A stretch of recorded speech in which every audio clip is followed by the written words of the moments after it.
ಈಗ ಆರಂಭವಾಗ್ತಾ ಇದೆ ದೇಶದ ಅತಿ ದೊಡ್ಡ ಮುಕದ್ದಮೆ ಆಪ್ಕಿ ಅದಾಲತ್ ರಜತ್ ಶರ್ಮಾ ಅವರೊಂದಿಗೆ. ನಮಸ್ಕಾರ, ಆಪ್ಕಿ ಅದಾಲತ್ಗೆ ನಿಮಗೆಲ್ಲ ಸ್ವಾಗತ. ಆಪ್ಕಿ ಅದಾಲತ್ನ ಈ ಹೊಸ ಎಪಿಸೋಡ್ನಲ್ಲಿ ಇವತ್ತಿನ ನಮ್ಮ ಅತಿಥಿಯಾಗಿರುವವರು ಇತ್ತೀಚೆಗೆ ವಿವಾದಗಳ ಸುಳಿಯಲ್ಲಿ ಸಿಕ್ಕಾಕೊಂಡಿದ್ದಾರೆ. ಸಾಮಾನ್ಯವಾಗಿ ಚುನಾವಣೆಯ ಸಮಯದಲ್ಲಿ ಚುನಾವಣೆಯ ಚರ್ಚೆಯಲ್ಲಿ ಯಾರು ಪಾಲ್ಗೊಳ್ತಾರೆ ಅಂದ್ರೆ ಚುನಾವಣೆಯಲ್ಲಿ ಯಾರು ಸ್ಪರ್ಧಿಸ್ತಾರೋ ಅವರು. ಆದ್ರೆ ಇವರು ಹೇಗೆ ಅಂದ್ರೆ ಇವರ ಟಿಕೆಟ್ ಅನ್ನ ಇವರ ಪಕ್ಷದವರೇ ಅವರಿಗೆ ಕೊಡ್ಲಿಲ್ಲ. ಅದಾದ ನಂತರ ಆಮೇಲೂ ಕೂಡ ಹೆಚ್ಚಿನ ಚರ್ಚೆ, ಹೆಚ್ಚಿನ ವಿವಾದ ಇವರ ಕುರಿತೇ ಆಗಿದೆ. Please join your hands to welcome Jagdish titular.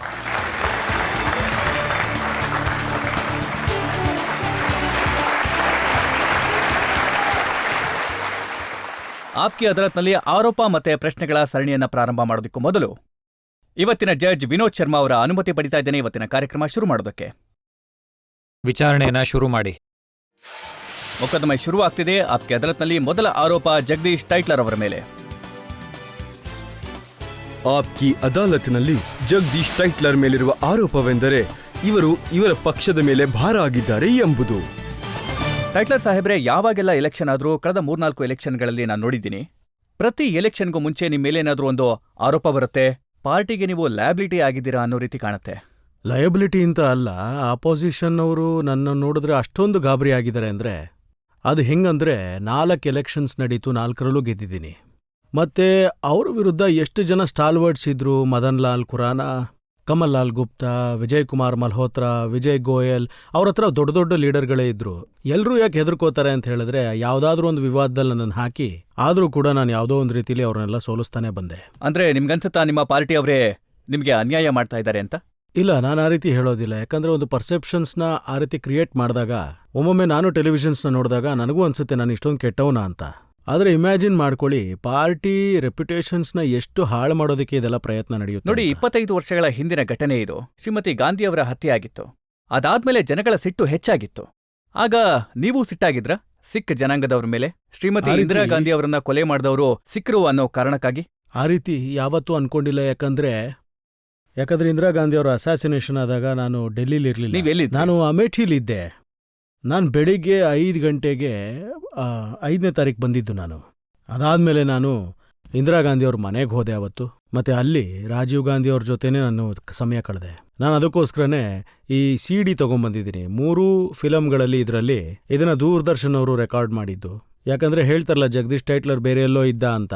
So ಈ ಒಂದು CD ನೋಡಿದ್ರೆ ಗೊತ್ತಾಗುತ್ತೆ, ನಾನು ರಾಜೀವ್ ಗಾಂಧಿ ಅವ್ರ ಜೊತೆನೇ ಇದ್ದೀನಿ, ಮೊಹಮ್ಮದ್ ಯೂಸಫ್ ಅವ್ರ ಜೊತೆನೇ ಇದ್ದೀನಿ ಅಲ್ಲೇ, ಅಮಿತಾಬ್ ಬಚ್ಚನ್ ಅವ್ರ ಜೊತೆನಲ್ಲೇ ಇದ್ದೀನಿ, RK ಧವನ್ ಅವ್ರ ಜೊತೆ ಇದ್ದೀನಿ ಅಲ್ಲಿ. ಮತ್ತೆ ತುಂಬ ದೊಡ್ಡವರು ಇದ್ದಾರೆ, ಪ್ರೆಸಿಡೆಂಟ್ ಕೂಡ ಇದರಲ್ಲಿ, ಅವರು ಕೂಡ ಇದ್ದಾರೆ ಆ ಸಮಯದಲ್ಲಿ. ಸೊ ದೂರದರ್ಶನ್ ಅವ್ರು ತೆಗ್ದಿರೋದೇನು ಸುಳ್ಳಾಗೋದಕ್ಕೆ ಸಾಧ್ಯ ಅಲ್ವಲ್ಲ? ನೀವು ಅದನ್ನ ನೋಡಬಹುದು. ಖಂಡಿತವಾಗ್ಲೂ ರೆಡಿಯಾಗೇ ಬಂದಿದ್ದೀನಿ. ಯಾಕಂದ್ರೆ ನನಗೆ ಈ ರೀತಿ ಆರೋಪಗಳಿಂದ ಎಷ್ಟು ಲಾಸ್ ಮಾಡಿದ್ದಾರೆ ಅಂದ್ರೆ ನನಗೆ ಮೀಡಿಯಾ ಮೇಲೂ ತುಂಬ ಬೇಜಾರಾಗಿದೆ. ಯಾಕಂದರೆ ಯಾವಾಗೆಲ್ಲ ನಾನು ಸತ್ಯನ ತಂದು ಮುಂದೆ ಇಡ್ತೀನಿ, ಆದರೂ ಸುಳ್ಳು ಆರೋಪ ಮತ್ತು ಯಾರು ಕ್ರಿಮಿನಲ್ ಇದ್ದಾರೋ ಅವ್ರ ಮಾತನ್ನ ಕೇಳಿದ್ದಾರೆ ಹೊರತು ನಾನು ತೋರಿಸಿದ ಸತ್ಯನ ಯಾರೂ ಒಪ್ಕೊಂಡು ಇಲ್ಲ. ಅದಕ್ಕೆ ನಾನು ಇಲ್ಲಿ ನಿಮ್ಮ ಆಪ್ಕಿ ಅದಾಲತ್ಗೆ ಈ ಒಂದು ಸತ್ಯದ ಜೊತೆಗೇನೆ ಬಂದಿದ್ದೀನಿ. ಅದಾದ್ಮೇಲೆ ಪಬ್ಲಿಕ್ ನನ್ನ ಜಡ್ಜ್ ಮಾಡಿ ಎಲ್ಲ ಸಾಕ್ಷಿಗಳನ್ನ ಪಬ್ಲಿಕ್ ಮುಂದೆ ಇಡೋದಕ್ಕೆ ನಾವು ಅವಕಾಶ ಮಾಡ್ಕೊಡ್ತೀವಿ, ನಿಮ್ಮ ಪೂರ್ತಿ ಮಾತುಗಳನ್ನ ಹೇಳೋದಕ್ಕೆ ಅವಕಾಶ ಮಾಡ್ಕೊಡ್ತೀವಿ. ಆದ್ರೆ ಪರ್ಸೆಪ್ಷನ್ ಏನಿದೆಯಲ್ಲ ಅದ್ರ ಬಗ್ಗೆ ಮಾತಾಡೋಣ. ಆದ್ರೆ ಪಬ್ಲಿಕ್ನ ಮನಸ್ಸಿನಲ್ಲಿ ಒಂದು ಶಂಕೆ ಇದ್ದೇ ಇರುತ್ತೆ. ಯಾಕಂದ್ರೆ ಮಿಸಸ್ ಗಾಂಧಿ ಅವರ ಹತ್ಯೆ ಆದಂತ ಸಮಯದಲ್ಲಿ ಅಂಡ್ ಆಫ್ಟರ್ ಆಲ್ ದಿಲ್ಲಿನಲ್ಲಿ ಹೆಚ್ಚು ಕಡಿಮೆ 3,000 ಸಿಖ್ರ ಕೊಲೆ ಆಯ್ತು. ಮತ್ತೆ ಜನಗಳಿಗೆ ತಿಳ್ಕೊಳ್ಳುವಂತ ಅಗತ್ಯ ಇದೆ. ಆ ಸಂದರ್ಭದಲ್ಲಿ ಯಾರು ಲೀಡರ್ ಇದ್ರಲ್ಲ, ಅದರಲ್ಲಿ ನಿಮ್ಮ ಹೆಸರು ಕೂಡ ಇದೆ. ಮಿಸಸ್ ಗಾಂಧಿ ಅವರ ಹತ್ಯೆಗೆ ಪ್ರತೀಕಾರ ತೀರಿಸ್ಕೋಬೇಕು ಅಂತಿದ್ರು, ಅದಕ್ಕೆ ಈ ಹತ್ಯಾಕಾಂಡ ಆಯ್ತು. ಬೇಜಾರು ಅಂತಲ್ಲ, ದುಃಖ ಎಲ್ರಿಗೂ ಇತ್ತು. ಯಾರಿಗ್ ದುಃಖ ಇರ್ಲಿಲ್ಲ? ಕುಟುಂಬದ ಮೇಲೆ ನಿಮಗೆ ಸಿಟ್ಟಿತ್ತ? ನಾನು ಸಿಖ್ ಪರಿವಾರದವನೇ. ಯಾಕಂದ್ರೆ ನನ್ನ ಮದುವೆ ಸಿಖ್ ಅವ್ರ ಜೊತೆನೇ ಆಗಿರುವಂಥದ್ದು. ಮತ್ತೆ ನಾನು ಕೂಡ ರೆಗ್ಯುಲರ್ ಆಗಿ ಗುರುಗಳ ಒಂದು ಪಾರಾಯಣ ಪಠಣ ಎಲ್ಲ ಮಾಡ್ತೀನಿ. ವೈಷ್ಣೋದೇವಿ ಮಾತೆ ಮೇಲೆ ನನಗೆ ತುಂಬಾ ನಂಬಿಕೆ ಇದೆ. ಆದ್ರೆ ಈ ಜನ ಎಲ್ಲ ಸೇರಿ ನನ್ನ ಮೇಲೆ ಒಂದು ಇಂಪ್ರೆಷನ್ ಕ್ರಿಯೇಟ್ ಮಾಡಿದಾರಲ್ಲ, ಇವ್ರಿಗೆ ಏನು ಸಿಕ್ಕಿಲ್ಲ ಅದರಿಂದ. ಆದ್ರೆ ನೀವು ಯಾವತ್ತೂ ಪಬ್ಲಿಕ್ ಆಗಿ ಈ ಮಾತನ್ನ ಹೇಳೇ ಇಲ್ಲ. ನೀವು ನೋಡಿ, ನಮ್ಮ ತಾಯಿಯವರು ಸಿಕ್ಕವರೇನೆ. ಸೊ ಹಾಗಾಗಿ ನಮ್ಮ ಪೂರ್ತಿ ಫ್ಯಾಮಿಲಿ ಕೂಡ ಸಿಖ್ ಪರಂಪರೆನೆ. ಈಗ ನೋಡಿ, ನಾವು 47 ಲಾಹೋರ್ ಇಂದ ಅಮೃತ್ಸರ್ಗೆ ಬಂದಾಗ, ಆಗ ನಮ್ಮ ತಂದೆಯವರನ್ನ ಬಹಳ ಕ್ರೂರವಾಗಿ ಮಾಡ್ತಾರೆ. ಸೊ ಆಗ ನಮ್ಮ ತಾಯಿ ನಮ್ಮ ಕೂದಲು ಇದನ್ನೆಲ್ಲ ಕಟ್ ಮಾಡಿ ಒಂದು ಚಿಕ್ಕದು ಟ್ರೈನಲ್ಲಿ ಒಂದು ಬಾತ್ರೂಮಲ್ಲಿ ನಮ್ಮನ್ನು ಕೂಡ ಹಾಕ್ತಾರೆ. ಒಂದು 18 ಗಂಟೆಗಳ ನಂತರ ಟ್ರೈನ್ ಹೊರಟ ಮೇಲೆ ಅದನ್ನು ಹೊಡೆದು ಈಚೆ ಬಂದೆ ನಾನು. ನಾವು ಆ ರೀತಿ ಬದುಕಿರುವಂಥವ್ರು. ಸಿಕ್ಕರು ಯಾವತ್ತೂ ನಮಗೆ ತೊಂದರೆ ಕೊಟ್ಟಿಲ್ಲ. ಈ ಹ್ಯಾಂಡ್ ಫುಲ್ ಆಫ್ ವಿಚಾರಗಳು ನಮ್ಮ ಪಾರ್ಟಿ ಸಲುವಾಗಿ, ನಮ್ಮ ಎಲೆಕ್ಷನ್ ಸಲುವಾಗಿ ಟೈಮಲ್ಲಿ ಬಿಜೆಪಿ ಅವ್ರ ಜೊತೆ ನೋಡಿ, ನೀವು ಸಿಖ್ ಪರಿವಾರದವರು, ನಿಮ್ಮ ತಾಯಿ ಕೂಡ ಸಿಖ್. ಆದ್ರೆ ಈ ಟೈಟ್ಲರ್ ಅನ್ನೋ ಹೆಸರು ಹೇಗ್ ಬಂತು? ಅದೇನಂದ್ರೆ ನನ್ನ ಹೆಸರು ಜಗದೀಶ್ ಸಿಂಗ್ ಕಪೂರ್ ಅಂತ. ಮತ್ತೆ ಈ ಟೈಟ್ಲರ್ ಅಂತ ಹೇಗೆ ಬಂತು ಅಂದರೆ, ನಾವು ಯಾವಾಗ ಗುರುದ್ವಾರದಲ್ಲಿದ್ವಿ, ನಮ್ಮ ತಾಯಿಯವ್ರನ್ನ ಹುಡುಕ್ತಾ ಇದ್ವಿ ನಾವು. ಸೊ ಆಗ ಡೆಲ್ಲಿ ಪಬ್ಲಿಕ್ ಸ್ಕೂಲ್ ಹತ್ತಿರದಲ್ಲಿ ಒಂದು ನವೀನ್ ಭಾರತ್ ಸ್ಕೂಲ್ ಅಂತ ನಡೀತಿತ್ತು. ಸೊ ಅಲ್ಲಿ ಹೋದಾಗಂತ ನಮ್ಮ ತಾಯಿ ತುಂಬ ವಿಚಾರವಾಗಿದ್ರು. ಸೊ ನಮ್ಮ ತಂದೆಯವರು ಕೂಡ ಇಂಗ್ಲೀಷ್ ಅವ್ರ ಜೊತೆ ಕೆಲಸ ಮಾಡ್ತಾ ಇದ್ರು, ಸಿವಿಲ್ ಇಂಜಿನಿಯರ್ ಆಗಿದ್ರು ಅವರು. ಸೊ ಲಾಹೋರಲ್ಲಿದ್ದರು ಆವಾಗ. ಅವ್ರಿಗೆ ಆಸೆ ಇದ್ದಿದ್ದೇನೆಂದರೆ ನಾನು ಚೆನ್ನಾಗಿ ಓದಿ ಇಂಗ್ಲೀಷ್ ಕಲ್ತ್ಕೋಬೇಕು ಅಂತ. ಅಲ್ಲಿ ಇಲ್ಲಿ ಆಗ ಒಂದು 5 ರೂಪಾಯಿ ಕೂಡ ಹಾಕಿ ನಮ್ಮ ತಾಯಿಯವರು ನವೀನ್ ಭಾರತ್ ಸ್ಕೂಲಿಗೆ ಹೋಗಿ ನನಗೆ ಅಡ್ಮಿಷನ್ ಮಾಡಿಸ್ತಾರೆ. ಅದಾದಮೇಲೆ ಒಂದು 2-3 ತಿಂಗಳಾದಮೇಲೆ ಫೀಸ್ ಕಟ್ಟಿಲ್ಲ ಅಂದಿದ ತಕ್ಷಣ ಹೆಸರು ತೆಗೆದಾಕಿದ್ರು. ಆಮೇಲೆ ಕರೆದ್ರು ನಮ್ಮ ತಾಯಿನ, ಮತ್ತೆ ಕೇಳಿದ್ರು ಏನಕ್ಕೆ ನೀವು ಫೀಸ್ ಕಟ್ಟಿಲ್ಲ ಅಂತ. ನಮಗೆ ಅವಾಗ ತಿನ್ನಕ್ಕೂ ಏನೂ ಇಲ್ಲ, ಗುರುದ್ವಾರಕ್ಕೆ ಹೋಗಿ ಊಟ ಮಾಡ್ತಾ ಇದ್ದೀವಿ, ನಾವು ಫೀಸ್ ಎಲ್ಲಿಂದ ಕೊಡೋದು? ಸೊ ಅವರು ಹೇಳಿದ್ರು ಸರಿ ಆಯಿತು, ನಾನು ಇದನ್ನ ನೋಡ್ಕೋತೀನಿ, ನನ್ನ ಹತ್ರ ಬಿಟ್ಬಿಡಿ ಅವ್ರನ್ನ ಅಂತ. ಸೊ ಅವಾಗ ನಾನು ಹೆಸರು ತೊಗೊಂಡೆ. ಅಷ್ಟು ನಾನು ಯಾವುದೇ ರಿಲಿಜನ್ ವೈಸ್ ನೀವು ಖಂಡಿತ ಆಗಲಿಲ್ಲ. But I have lot of respect for Christianity. Every religion for me is same. But I still I am a ಕಟ್ಟರ್ Hindu, but a good Hindu, not like that BJP RSS people. ಈ ಪರಿಸ್ಥಿತಿಯಲ್ಲಿ ಡೆಲ್ಲಿಲಿ ಯಾವೊಬ್ಬ leader ಇಲ್ಲ, ಅದು 4 ಸರಿ ಗೆದ್ದಿರೋಂಥವ್ರು. ಈ ಸರಿ ನಾನು 5ನೇ ಸರಿ ಗೆದ್ರೆ ರೆಕಾರ್ಡ್ ಆಗುತ್ತದು. ಸೊ ಅನ್ಫಾರ್ಚುನೇಟ್ಲಿ ಏನ್ ನಡೆದಿದೆ ಅದು ನಾನು ಹೇಳಿದ್ದೀನಿ. ಇದರ ಅರ್ಥ ಒಂದು ಮಾತಿದೆ, ವ್ಯಕ್ತಿ ಒಳ್ಳೆಯವನು, ವ್ಯಕ್ತಿತ್ವ ಕೆಟ್ಟದ್ದು. ಜಗತ್ತು ಹೇಳ್ತಾ ಇದೆ ನಾನು ಒಳ್ಳೆ ಕೆಲಸ ಮಾಡಿದ್ದೀನಿ ಅಂತ. ಆದ್ರೆ ಈ ಕೆಲವು ಜನ ಏನಿದಾರಲ್ಲ, ನಾನು ಅವ್ರನ್ನ ಕೆಟ್ಟವರು ಅಂತ ಹೇಳ್ತಾ ಇಲ್ಲ. They are good people. ನನ್ನ ಜೊತೆ ಈಗಲೂ ಕೂಡ ನೀವು ನನ್ನ ಕಾನ್ಸ್ಟಿಟ್ಯೂಷನ್ಗೆ ಬನ್ನಿ. ಒಂದು ವೇಳೆ ನನ್ನ ಕಾನ್ಸ್ಟಿಟ್ಯೂಷನ್ನಲ್ಲಿ ಒಂದು ಫ್ಯಾಮಿಲಿನೇ ಆದ್ರೂ ನಿಮ್ಮ ಹತ್ರ ಬಂದು ಈ ರೀತಿ ಹೇಳಿದ್ರೆ, ಜಗದೀಶ್ ಟೈಟ್ಲರ್ ಸರಿ ಇಲ್ಲ ಅಂತ ಹೇಳಿದ್ರೆ ನೋಡಿ. ಅಂದ್ರೆ ಇದರಲ್ಲಿ ಯಾವುದೇ ಸಂದೇಹ ಇಲ್ಲ ಅಲ್ವಾ? 31ನೇ ಅಕ್ಟೋಬರ್ ಆದ ನಂತರ ಡಿಲ್ಲಿನಲ್ಲಿ ಹತ್ಯಾಕಾಂಡ ಆಗಿದ್ರ ಬಗ್ಗೆ ಖಂಡಿತವಾಗ್ಲೂ ಆಯ್ತು. ನೀವು ಪೊಲಿಟಿಕಲ್ ಲೀಡರ್ ಆಗಿದ್ರಿ, ಮೆಂಬರ್ ಆಫ್ ಪಾರ್ಲಿಮೆಂಟ್ ಆಗಿದ್ರಿ, ಯಾರಾದ್ರೂ ಸಿಖ್ರನ್ನ ಅವತ್ತು ಉಳಿಸಿದ್ರ? 31st ನೈಟ್ ಅಲ್ಲಿಂದ ಹಿಡಿದು 12ನೇ ತಾರೀಕು ನವೆಂಬರ್ವರೆಗೂ ನಾವೆಲ್ಲ ಕೆಳಗಡೆ ಇದ್ರಲ್ಲಿ ಮಲ್ಕೋತಾ ಇದ್ವಿ. ಪ್ರತಿ ಬೆಡ್ಡಲ್ಲೂ ಸಿಕ್ಕವ್ರ ಫ್ಯಾಮಿಲಿನೇ ಸೇಫ್ ಮಾಡಿದ್ವಿ. ನೀವು ಸ್ನೋ ವೈಟ್ ಫ್ಯಾಮಿಲಿ ಕೇಳಿರ್ತೀರಾ, ಸಂದರ್ ಪುರಿಯವ್ರು ಕೇಳಿರ್ತೀರಾ, ಪೂರೀಸ್ ಫ್ಯಾಮಿಲಿಗಳಿದಾವೆ. ನಮ್ಮಲ್ಲಿ 12ವರ್ಗೂ ಇದೆ, ಅವರಲ್ಲಿ 13ವರ್ಗೂ ಇದೆ, 12, 13 ಎಲ್ಲವೂ ಇದ್ದಾರೆ. ಸದರನ್ ಬಜಾರಲ್ಲಿರುವಂಥ ಅವರ ಲೆದರ್ ಫ್ಯಾಕ್ಟ್ರಿಗಳನ್ನ ಕೂಡ ನಾವು ಕಾಪಾಡಿದ್ದೀವಿ. ಜಗದೀಶ್ ಜಿ ಅವರು ತುಂಬಾ ಸಮಜಾಯಿಷಿ ಕೊಟ್ರು. ನಾನು ಇದನ್ ಮಾಡಿದೆ ಅದನ್ ಮಾಡಿದೆ ಅಂದ್ರು. ಇವ್ರಿಗೆ ಟಿಕೆಟ್ ಕೊಟ್ಟಿದ್ದು ಕಾಂಗ್ರೆಸ್ ಪಾರ್ಟಿ. ಈಗ ಇವ್ರ ಟಿಕೆಟನ್ನ ಕಿತ್ಕೊಂಡ್ರು, ಕಾಂಗ್ರೆಸ್ನವರೇ ಕಿತ್ಕೊಂಡ್ರು. ಯಾರು ಇವ್ರ ಮೇಲೆ ಆರೋಪ ಮಾಡಿದ್ದು? ಚಂದ್ರಶೇಖರ್ ಅವರು.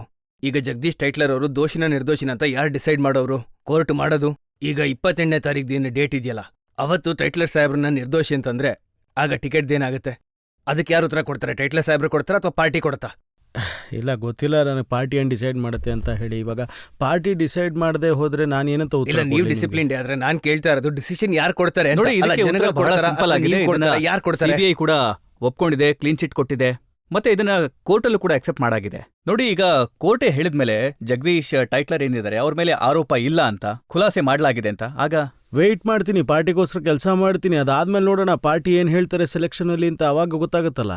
ಇವಾಗಲೇ ಅದನ್ನ ಯೋಚನೆ ಮಾಡಿದ್ರೆ ಪಾರ್ಟಿ ಜಗದೀಶ್, ನಾವೀಗ ಒಂದು ಬ್ರೇಕ್ ತಗೊಳ್ಳೋಣ. ಬ್ರೇಕ್ ನಂತರ ವಾಪಸ್ ಬಂದ ನಂತರ ನಾವು ಜಗದೀಶ್ ಅವ್ರನ್ನ ಕೇಳೋಣ. CBI ಅವರು ಕ್ಲೀನ್ ಚಿಟ್ ಕೊಟ್ಟಂತ ಆ ಎಲ್ಲ ಆರೋಪಗಳ ಬಗ್ಗೆ ನಾವು ಕೇಳೋಣ. ನಾವು ಜಗದೀಶ್ ಟೈಟ್ಲರ್ ಅವ್ರನ್ನ ಕೇಳೋಣ. ಕಳೆದ 25 ವರ್ಷಗಳಿಂದ ಅವರ ಮೇಲಿರುವಂತ ಆರೋಪಗಳ ಬಗ್ಗೆ ನಾವು ಕೇಳೋಣ. ಸರ್ದಾರ್ ಅವ್ರನ್ನ ಕೇಳಿ, ಕಾಳಿ ಮಾತೇನ್ ಕೇಳಿ. ಭಗವಾನ್, ನಿನ್ನಲ್ಲಿ ಸತ್ಯತೆ ಅನ್ನೋದಿದ್ರೆ ನಿನಗೆ ಖಂಡಿತವಾಗ್ಲೂ ಪನಿಷ್ಮೆಂಟ್ ಸಿಗುತ್ತೆ. ಆ ಗ್ರಂಥ ಸಾಹೇಬ್ರು ನಿನ್ಗೆ ಪನಿಷ್ಮೆಂಟ್ ಕೊಟ್ಟೇ ಕೊಡ್ತಾರೆ. ಅವ್ರ ಹೆಸರು ಹೇಳಿ ನೀವು ನನಗೆ ಅನ್ಯಾಯ ಮಾಡಿದ್ದೀರಾ ಅಂತ.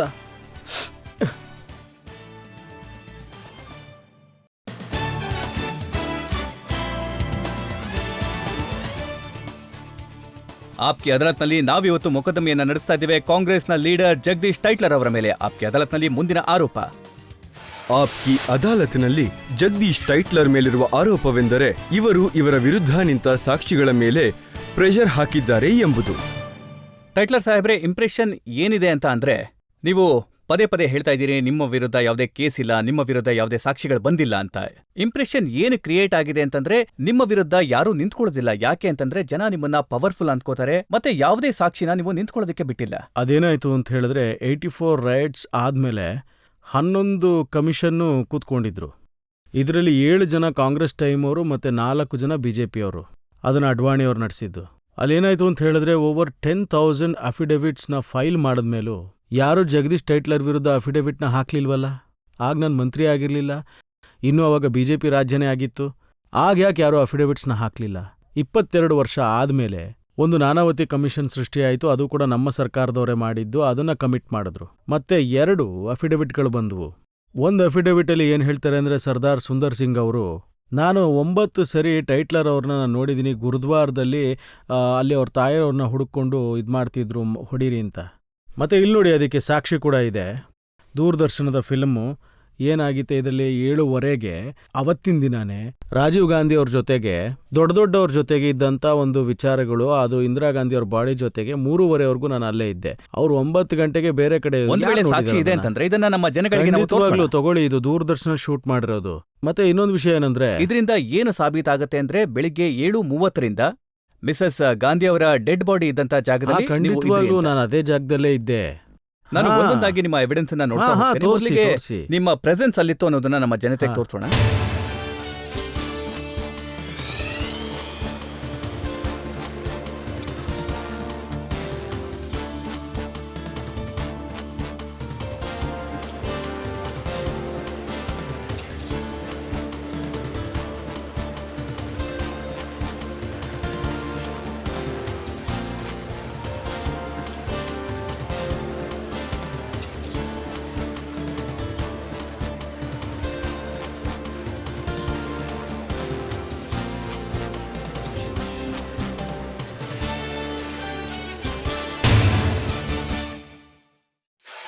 ಧವನ್ ಸರ್ ನನ್ನ ಜೊತೆ ಇದ್ದಾರೆ, ಮೊಹಮ್ಮದ್ ಯೂನಿಸ್ ಅವ್ರು ನನ್ನ ಜೊತೆ ಇದ್ದಾರೆ, ಅಮಿತಾಬ್ ಬಚ್ಚನ್ ಅವ್ರು ನನ್ನ ಜೊತೆನೇ ಇದ್ದಾರೆ.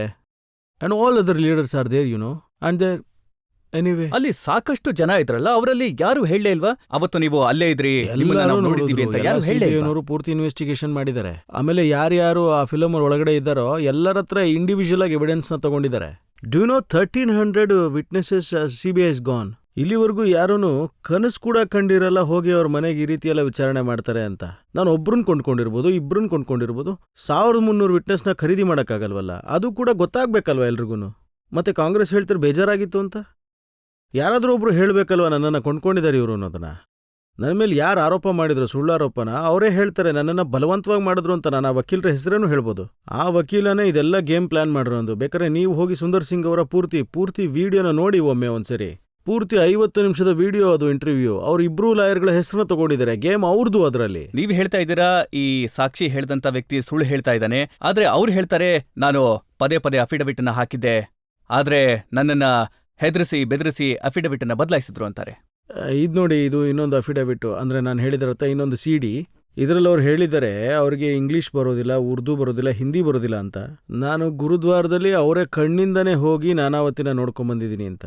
ನಾನು ಕಾಗದಗಳನ್ನು ಕೂಡ ನಾನೇ ಸೃಷ್ಟಿ ಮಾಡಿರೋದು, ನಾನು ಜಗದೀಶ್ ಟೈಟ್ಲರ್ ಅವ್ರನ್ನ ಅಲ್ಲಿ ನೋಡಿಲ್ಲ ಅಂತಾನೆ ಹೇಳಿದ್ದಾರೆ. ಸೊ ನಾನು ಪ್ರೆಷರ್ ಮಾಡಿ ನಾನಾವತಿ ಕಮಿಷನ್ ಇಂದ ಇದನ್ನ ಹೇಳ್ಸೋದಕ್ಕಾಗಲ್ಲ ಅಲ್ವಾ. ಮತ್ತೆ ಅವ್ರು ಮೊದಲು ಏನ್ ಮಾಡಿದ್ರು, ಆಮೇಲೆ ಈ ವಿಡಿಯೋದಲ್ಲಿ ಹೇಳ್ತಾರೆ ಅವರು ನನ್ನ ಕೈಯಿಂದ ಬರ್ಸಿದ್ರು, ಇದನ್ನ ಯಾರು ಬರ್ಸಿದ್ರು ಅನ್ನೋ ಹೆಸರು ಕೂಡ ಹೇಳಿದ್ದಾರೆ. ಅವ್ರು ಹೇಳ್ತಾರೆ ಇದರಿಂದ ಅವ್ರಿಗೆ ಕಾಂಪನ್ಸೇಷನ್ ಸಿಗ್ತಾ ಇತ್ತು ಅಂತ, ಯಾಕಂದ್ರೆ ಅವರಿಗೆ ಪೆಟ್ಟಾಗಿತ್ತು ಅಂತ.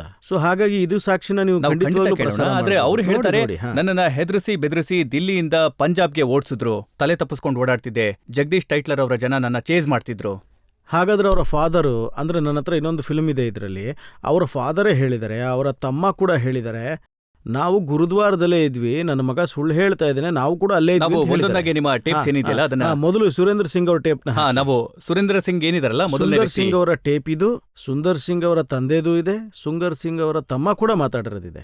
ನಾನು ಈ ಮಾತನ್ನ ಖಂಡಿತ ಹೇಳಲೇಬೇಕು. ಆಪ್ಕೆ ಅದಾಲತ್ನಲ್ಲಿ ಇಷ್ಟು ಸಿದ್ಧತೆ ಮಾಡ್ಕೊಂಡು ಯಾವ ಅಕ್ಯೂಸ್ಡ್ ಕೂಡ ಬಂದಿರಲಿಲ್ಲ. ನನಗೆ ಸಾಕಾಗಿ ಹೋಗಿದೆ. ನಾನು ನನ್ನ ಜೀವನದ 40 ವರ್ಷದ ರಾಜನೀತಿ ಏನಿದೆಯಲ್ಲ, ಡೆಲ್ಲಿ ಜನಕ್ಕೆ ಗೊತ್ತಿದೆ. ಇವತ್ತು ಒಬ್ಳು ಹೆಂಗಸು ಬಂದು ಕೇಳಿದ್ರು ಯಾಕೆ ನೀವು ಹೀಗಿದ್ದೀರಾ ಅಂತ. ಆಮೇಲೆ ಪ್ರತಿದಿನಾನು ನಾನು ಇಷ್ಟೊಂದು ಸುಳ್ಳು ಹೇಳ್ಕೊಂಡು ಹೊಟ್ಟೆಗೆ ರೊಟ್ಟಿ ತಿನ್ನೋದಕ್ಕಾಗೋದಿಲ್ಲ ಅಲ್ವಾ. I am telling you, this is a outright mockery of the whole thing.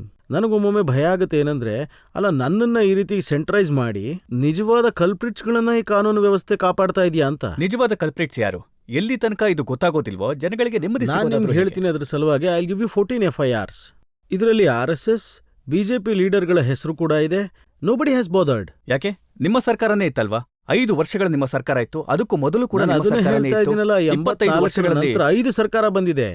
Already target is me because ಅವರಿಗೆ ಅಲ್ಲಿಂದ ಸಹಾಯ ಬೇಕು ಅಂತ ಹೇಳಿದಾಗ ಎಲೆಕ್ಷನ್ ಟೈಮ್ ನೋಡಿ, ಅಲ್ಲಿ ಕಾಂಗ್ರೆಸ್ನ ಸರ್ಕಾರನೇ ಇದ್ದಾಗ ಈ ಬಿಜೆಪಿ ಅವರನ್ನ ಯಾಕೆ ಹಿಡಿಲಿಲ್ಲ? ನಾನು ಯಾವಾಗ್ಲೂ ಚಿಂತೆಗೊಳಗಾಗೋದು ಇದಕ್ಕೇನೆ. Why the action is not been taken, why not? ನಾನು ಇವತ್ತು ಸಹ ಹೇಳ್ತಾ ಇದ್ದೀನಿ, ಯಾರೀ ಕೆಲಸನ ಮಾಡಿದಾರಲ್ಲ 84ರಲ್ಲಿ ಅವ್ರು ಖಂಡಿತವಾಗ್ಲೂ ಚಿಕ್ಕದಲ್ಲ, ದೊಡ್ಡ ತಪ್ಪಿದು. ಅವರನ್ನ ಗಲ್ಲಿಗೇರಿಸಬೇಕು ಅಂತೀನಿ. ಯಾಕಂದ್ರೆ ಇನ್ನೋಸೆಂಟ್ಸ್ ವ್ಯಕ್ತಿಗಳನ್ನೆಲ್ಲ ಬಲಿ ಕೊಟ್ಟು ಅವರ ಪಾಲಿಟಿಕ್ಸ್ ನ ಮಾಡ್ತಾ ಇದಾರೆ ಅವರು. ನೀವು ಸರ್ದಾರ್ ಅವ್ರ ಜೊತೆ ಪಾಲಿಟಿಕ್ಸ್ ಮಾಡಿ, ನಿಮಗೆ ಧೈರ್ಯ ಇದ್ರೆ ನನ್ನ ಕಾನ್ಸ್ಟಿಟ್ಯೂಷನ್ ನನ್ನನ್ನು ಸೋಲ್ಸಿ ನೋಡೋಣ. ಒಬ್ಬ ವ್ಯಕ್ತಿ ಕೂಡ ಎದ್ದು ನಿಂತು ಹೇಳೋದಿಲ್ಲ ಈ ಮಾತನ್ನ. ಅವ್ರು ಅಲ್ಲಿ ಇಲ್ಲಿ ದುಃಖನ ಹಂಚ್ಕೊಂಡು ಪಾರ್ಟಿ ಜೊತೆ ಮಾತಾಡಿದ್ದು ನಾನು ಅದಕ್ಕೆ ಉತ್ತರ ಕೊಡಕ್ಕಾಗಲ್ಲ. ನಾನು ಹೇಗೆ ಗೆದ್ಕೊಂಡ್ಬರ್ತೀನಿ 6 ಫ್ಯಾಮಿಲೀಸ್ ಕಡೆಯಿಂದ? ಹೇಗೆ ಗುರುದ್ವಾರದಲ್ಲಿ 6 ಫ್ಯಾಮಿಲಿಗಳು ನಮಗೆ ಮರ್ಯಾದೆ ಕೊಡ್ತಾರೆ? ಹೇಗೆ ನಾನು ಅವ್ರ ಸುಖ ದುಃಖಗಳಲ್ಲಿ ಭಾಗಿ ಹಾಕ್ತೀನಿ? ಯಾಕೆ ಕರೀತಾರೆ ನನ್ನ ಹಾಗಾದ್ರೆ? ಇವತ್ತು ನೋಡಿ, ನನ್ನ ಮನೆಯಲ್ಲಿ ಏನಾದರೂ ಒಂದು ಕಾರ್ಯಕ್ರಮ ನಡೀತು ಅಂತಂದ್ರೆ maximum 6 were there in the family.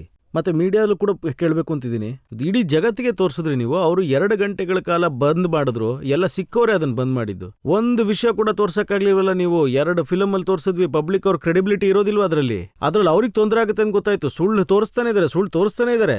ಇವತ್ತು ನಾನು ತಯಾರಾಗಿದ್ದೀನಿ. Let anybody come now even and say Jagdish Tytler ನಾವು ನೋಡಿದೀವಿ ಅಂತ ಹೇಳಿ. When I am giving you proof here I have. ಮತ್ತೆ ಹೇಳ್ಬೇಕಾದವರು ಕೂಡ ಎಲ್ಲರೂ ಸುಳ್ಳೆ ಹೇಳ್ತಾ ಇದಾರೆ, ನನ್ನ ಮಾತು ನಂಬ್ತಿಲ್ಲ. ಅವ್ರು ಹೇಳ್ತಾರೆ ನಮ್ಮನೆಗೆ ಅವ್ರೇನ್ ಬಂದಿಲ್ಲ ಅಂತ. ಹಾಗಾದ್ರೆ ಸಿಬಿಐ ಅವರು ಕ್ಲೀನ್ ಚಿಟ್ ನ ಹೇಗೆ ಕೊಡೋದಕ್ಕೆ ಸಾಧ್ಯ? ಲಾಸ್ ಆಗಲ್ವಾ? ಇದರ ಅರ್ಥ ಯಾವಾಗ ಸಿಬಿಐ ಅವರು ಕ್ಲೀನ್ ಚಿಟ್ ಕೊಡ್ತಾರೆ ಆಗ ಅವ್ರನ್ನ ಈ ರೀತಿ ಟ್ರೀಟ್ ಮಾಡು, ಅವ್ರಿಗೆ ಈ ದೇಶದ ಸಂಸ್ಕಾರನ ನಾಶ ಮಾಡ್ಬಿಡು ಅನ್ನೋ ಹತ್ರ ಟ್ರೀಟ್ ಮಾಡ್ತಾರೆ. ನಾನು ಅದಕ್ಕೆ ಹೇಳ್ತಾ ಇದ್ದೀನಲ್ವಾ, ಈಗ this is something injustice to me. ನಾನಂತೂ ಕೇಳ್ತೀನಿ, ದಯವಿಟ್ಟು ಯಾರಿಗೂ ಈ ರೀತಿ ಕೊಡಬೇಡ. ಯಾಕಂದ್ರೆ ಪೊಲಿಟಿಕಲ್ ಲೀಡರ್ಸ್ಗಳ ಮೇಲೆ ನಂಬಿಕೆ ಹೊರಟೋಗುತ್ತೆ. ಒಂದು ಜನರೇಷನ್ ಯಾವುದು ನೀನು ನೋಡಿಲ್ಲ ಅಂದಮೇಲೆ ಅವ್ರ ದೃಷ್ಟಿಕೋನ ಹೇಗೆ ಬದಲಾಗುತ್ತೆ ಹೇಳಿ? ನನ್ನ ಮಗಳು ಬಂದು ಕೇಳ್ತಾಳೆ, ಅಪ್ಪ ನಿಮ್ಮ ಹೆಸರು ಇಷ್ಟು ಹಾಳಾಗಿ ಹೋಗಿದೆ. ಒಂದ್ ವೇಳೆ ನನ್ನ ಮಗಳು ಇದನ್ನು ಕೇಳ್ತಾಳೆ ಅಂದ್ರೆ you can imagine what the other children must be thinking. And these damn Akalis they do not know what they are ಆರ್ ಡೂಯಿಂಗ್. ಇಷ್ಟೊಂದು ಸುಳ್ಳುಗಳನ್ನ ಹೇಳ್ತಾರೆ ಯಾರೋ ಗ್ರಂಥ ಸಾಹೇಬ್ರ ಮೇಲೆ ನಾವು ತಲೆ ಇಟ್ಟು ನಮ್ಮ ತಪ್ಪನ್ನ ಕ್ಷಮಿಸಿ ಅಂತೇಳಿ ನಾವು ಕೇಳ್ಕೊತೀವಿ. ಅದೇ ಗ್ರಂಥದಲ್ಲಿರುವಂತ ಅವರ ಹಾಡುಗಳನ್ನ ಪಠಣೆ ಮಾಡ್ತೀವಿ ನಾವು. ಅವ್ರ ಮೇಲೆ ಇಟ್ಕೊಂಡು ಪ್ರಮಾಣ ಮಾಡಿ ಸುಳ್ಳು ಹೇಳ್ತಿದ್ರಲ್ಲ, ನಾವು ಪ್ರತಿದಿನ ಅವ್ರನ್ನೇ ನೆನೆಸ್ಕೋತೀವಿ, ಅವ್ರ ಮೇಲೇನೆ ಸುಳ್ಳು ಹೇಳ್ತಿದ್ರಲ್ಲ. ಇವತ್ತು ಬರ್ಲಿ, ಇದೇ ಆಪ್ಕೆ ಅದಾಲತ್ಗೆ ಬರ್ಲಿ, ಪ್ರೂಫ್ ತಗೊಂಡ್ ಬರ್ಲಿ. ನಾನು ಇವತ್ತು ಪ್ರಶ್ನೆ ಮಾಡ್ತೀನಿ, ಅಂತ ದೊಡ್ಡ ಲೀಡರೇ ಆಗಿರ್ಲಿ, ನಿಮ್ಮ ನೋವೇನು ಅಂತ ಗೊತ್ತಾ? ನಿಮ್ಮ ಮಕ್ಳು ಏನಂತಾರೆ ಗೊತ್ತಾ? ಗುರುದ್ವಾರದಿಂದ ಬೇಕಾದ್ರೆ ಯಾರನ್ನ ಬೇಕಾದ್ರೂ ಕರ್ಕೊಂಡು ಬನ್ನಿ, ಟೈಟ್ಲರ್ ವಿರುದ್ಧ ಒಂದು ಸಾಕ್ಷಿ ಇದ್ರೆ ತೋರ್ಸೋದಕ್ಕೆ ಹೇಳಿ. ಯಾರು ತರೋದಕ್ಕೂ ಸಾಧ್ಯ ಇಲ್ಲ. ಅದನ್ನೇ ನಾನು ಹೇಳ್ತಾ ಇದ್ದೀನಿ. ಇವತ್ತು ಹಾಳು ಮಾಡಿಬಿಟ್ರು. ಎಷ್ಟು ಮಾಡಿದ್ರು ಅಂತ ಹೇಳಿದ್ರೆ ನನ್ನ ಪಾರ್ಟಿಲೂ ಕೂಡ ನನ್ನನ್ನು ಯಾರೋ ನಮ್ದೇ ಇರೋ ರೀತಿ ಆಗೋಯ್ತು. ನೀವು ಕೊಟ್ಟಂತಹ ಸಾಕ್ಷಿಗಳನ್ನ ನೋಡೋಣ. ಸುರೇಂದರ್ ಸಿಂಗ್ ಏನು ಸಾಕ್ಷಿಯನ್ನ ಹೇಳಿದಾನೆ, ಅದ್ರ ಬಗ್ಗೆ ಜಗದೀಶ್ ಟೈಟ್ಲರ್ ಅವರು ಏನು ಹೇಳ್ತಾ ಇದ್ದಾರೆ, ಸುರೇಂದ್ರ ಸಿಂಗ್ ಸುಳ್ಳು ಹೇಳಿದಾನ, ಈ ಎಲ್ಲ ವಿಚಾರವನ್ನ ನಾವೀಗ ನೋಡೋಣ. जिस वक्त भारतीय जनता पार्टी का राज आया तो मैं उस वक्त ये कहा भी जिन्हों के नुकसान हुए ने, सट्टां लगियां ने, उन्होंने मुआवजा मिलेगा। तो मैं वो मुआवजा लैन वास्ते जिहड़े कि वकील सन उन्होंने नाल गल की, उन्होंने जो मजबूर बनाया वो अंग्रेजी च बनाया तो मेथों उहदे ते साइन करा। ਤੇ ਦੂਸਰਾ ਜਦੋਂ ਮੈਨੂੰ ਪਤਾ ਲੱਗਾ ਕਿ ਉਹਦੇ ਵਿੱਚ ਤਾਂ ਸ੍ਰੀ ਜਗਦੀਸ਼ ਟੈਟਲਰ ਦੇ ਖਿਲਾਫ ਲਿਖਿਆ ਤਾਂ ਮੈਂ ਦੁਬਾਰਾ ਐਫੀਡੇਵਿਟ ਦੇ ਕੇ ਆਪਣਾ ਸਪਸ਼ਟੀਕਰਨ ਦੇ ਦਿੱਤਾ ਕਿ ਮੈਂ ਜਗਦੀਸ਼ ਜੀ ਨੂੰ ਨਹੀਂ ਵੇਖਿਆ। ಈ ಸುರೇಂದರ್ ಸಿಂಗ್ ಅವರು ಮೊದಲಿಗೆ ಒಂದು ಮಾತು ಹೇಳ್ತಾರೆ, ಆಮೇಲೆ ತಮ್ಮ ಮಾತನ್ನ ಬದಲಾಯಿಸ್ತಾರೆ. ಮತ್ತೆ ನೀವು ಕೊಟ್ಟಂತ ಎವಿಡೆನ್ಸ್ ಏನಿದೆ ಅದರಲ್ಲಿ ಅವರ ತಂದೆಯವರು ಮಾತಾಡ್ತಾರೆ. ಅವರು ಕೂಡ ಹೇಳ್ತಾ ಇದ್ದಾರೆ ಇವನು ಸುಳ್ಳು ಹೇಳ್ತಾ ಇದ್ದಾನೆ ಅಂತ. ಅವ್ರ ಜೊತೆಲೇ ಇದ್ರು, ಅವರ ತಮ್ಮ ಕೂಡ ಜೊತೆಲೇ ಇದ್ದ. ನಾವು ಅವರಿಬ್ರನ್ನು ಕೂಡ ನೋಡ್ಬೋದು. ಅವರ ಫಾದರ್ ಮತ್ತೆ ಅವರ ತಮ್ಮ ಈ ವಿಚಾರವಾಗಿ ಏನು ಹೇಳಿದ್ದಾರೆ ಟಿಪ್ನಲ್ಲಿ ಅಂತ ನೋಡೋಣ. आपने कभी जगदीश टाइटलर को दंगों के बीच में या लोगों के साथ देखा आपने? कोई उनका कि आपको किसी लोगों की आगे उनका वहाँ उनका हाजिरी थी उनकी उसमें, या उन्होंने लोगों को उकसाया उसके लिए? ना, क्योंकि दूर दूर तक भी दिखाई नहीं। सुरेंद्र सिंह जो आपके बेटे हैं जो वहाँ के ग्रंथी थे, वो बार बार एक बयान दे रहे हैं कि मैंने वहाँ पे जगदीश टाइटलर को दंगा लोगों को उकसाते हुए देखा, जो लोग दंगा कर रहे थे। तो इस बात में कितनी सच्चाई है? इसमें वो 100% झूठ बोल रहा। दंगे के समय आपने कभी जगदीश टाइटलर जी को या किसी और को वहाँ दंगों को भड़काते हुए या लोगों को भड़काते हुए देखा? नहीं, बिल्कुल नहीं देखा आपने। 84 के दंगों के बारे में कभी सीबीआई ने आपसे कोई जानकारी प्राप्त करने की कोशिश की या आपने उनको देने की कोई कोशिश? नहीं, सीबीआई को ਅਸੀਂ ਆਪ ਜਾ ਕੇ ਉੱਥੇ ਬਿਆਨ ਦੇ ਕੇ ਆਏ ਆ ਜੀ। ਅਸੀਂ ਕੁਲਮੰਗਲ ਗੁਰਦੁਆਰੇ ਹੀ ਜਿੱਥੇ ਦੱਸਿਆ ਜਾ ਰਿਹਾ ਕਿ 3 ਕਤਲ ਹੋਏ ਆ, ਉੱਥੇ ਅਸੀਂ ਪੂਰਾ ਦਿਨ ਔਰ ਰਾਤ ਦੇ 11 ਵਜੇ ਤੱਕ ਉੱਥੇ ਹੀ ਅਸੀਂ ਕਿਸੇ ਜਗਦੀਸ਼ ਟੈਂਡਰ ਨੂੰ ਜਾਂ ਕਿਸੇ ਹੋਰ ਨੇਤਾ ਨੂੰ ਵੀ ਕੋਈ ਦੰਗੇ ਭੜਕਾਉਂਦਿਆਂ ਨਹੀਂ ਮੈਂ ਦੇਖਿਆ। ಎರಡನೇ ವ್ಯಕ್ತಿ ಬಗ್ಗೆ ನೀವು ಹೇಳಿದ್ದು ಜಸ್ಬೀರ್.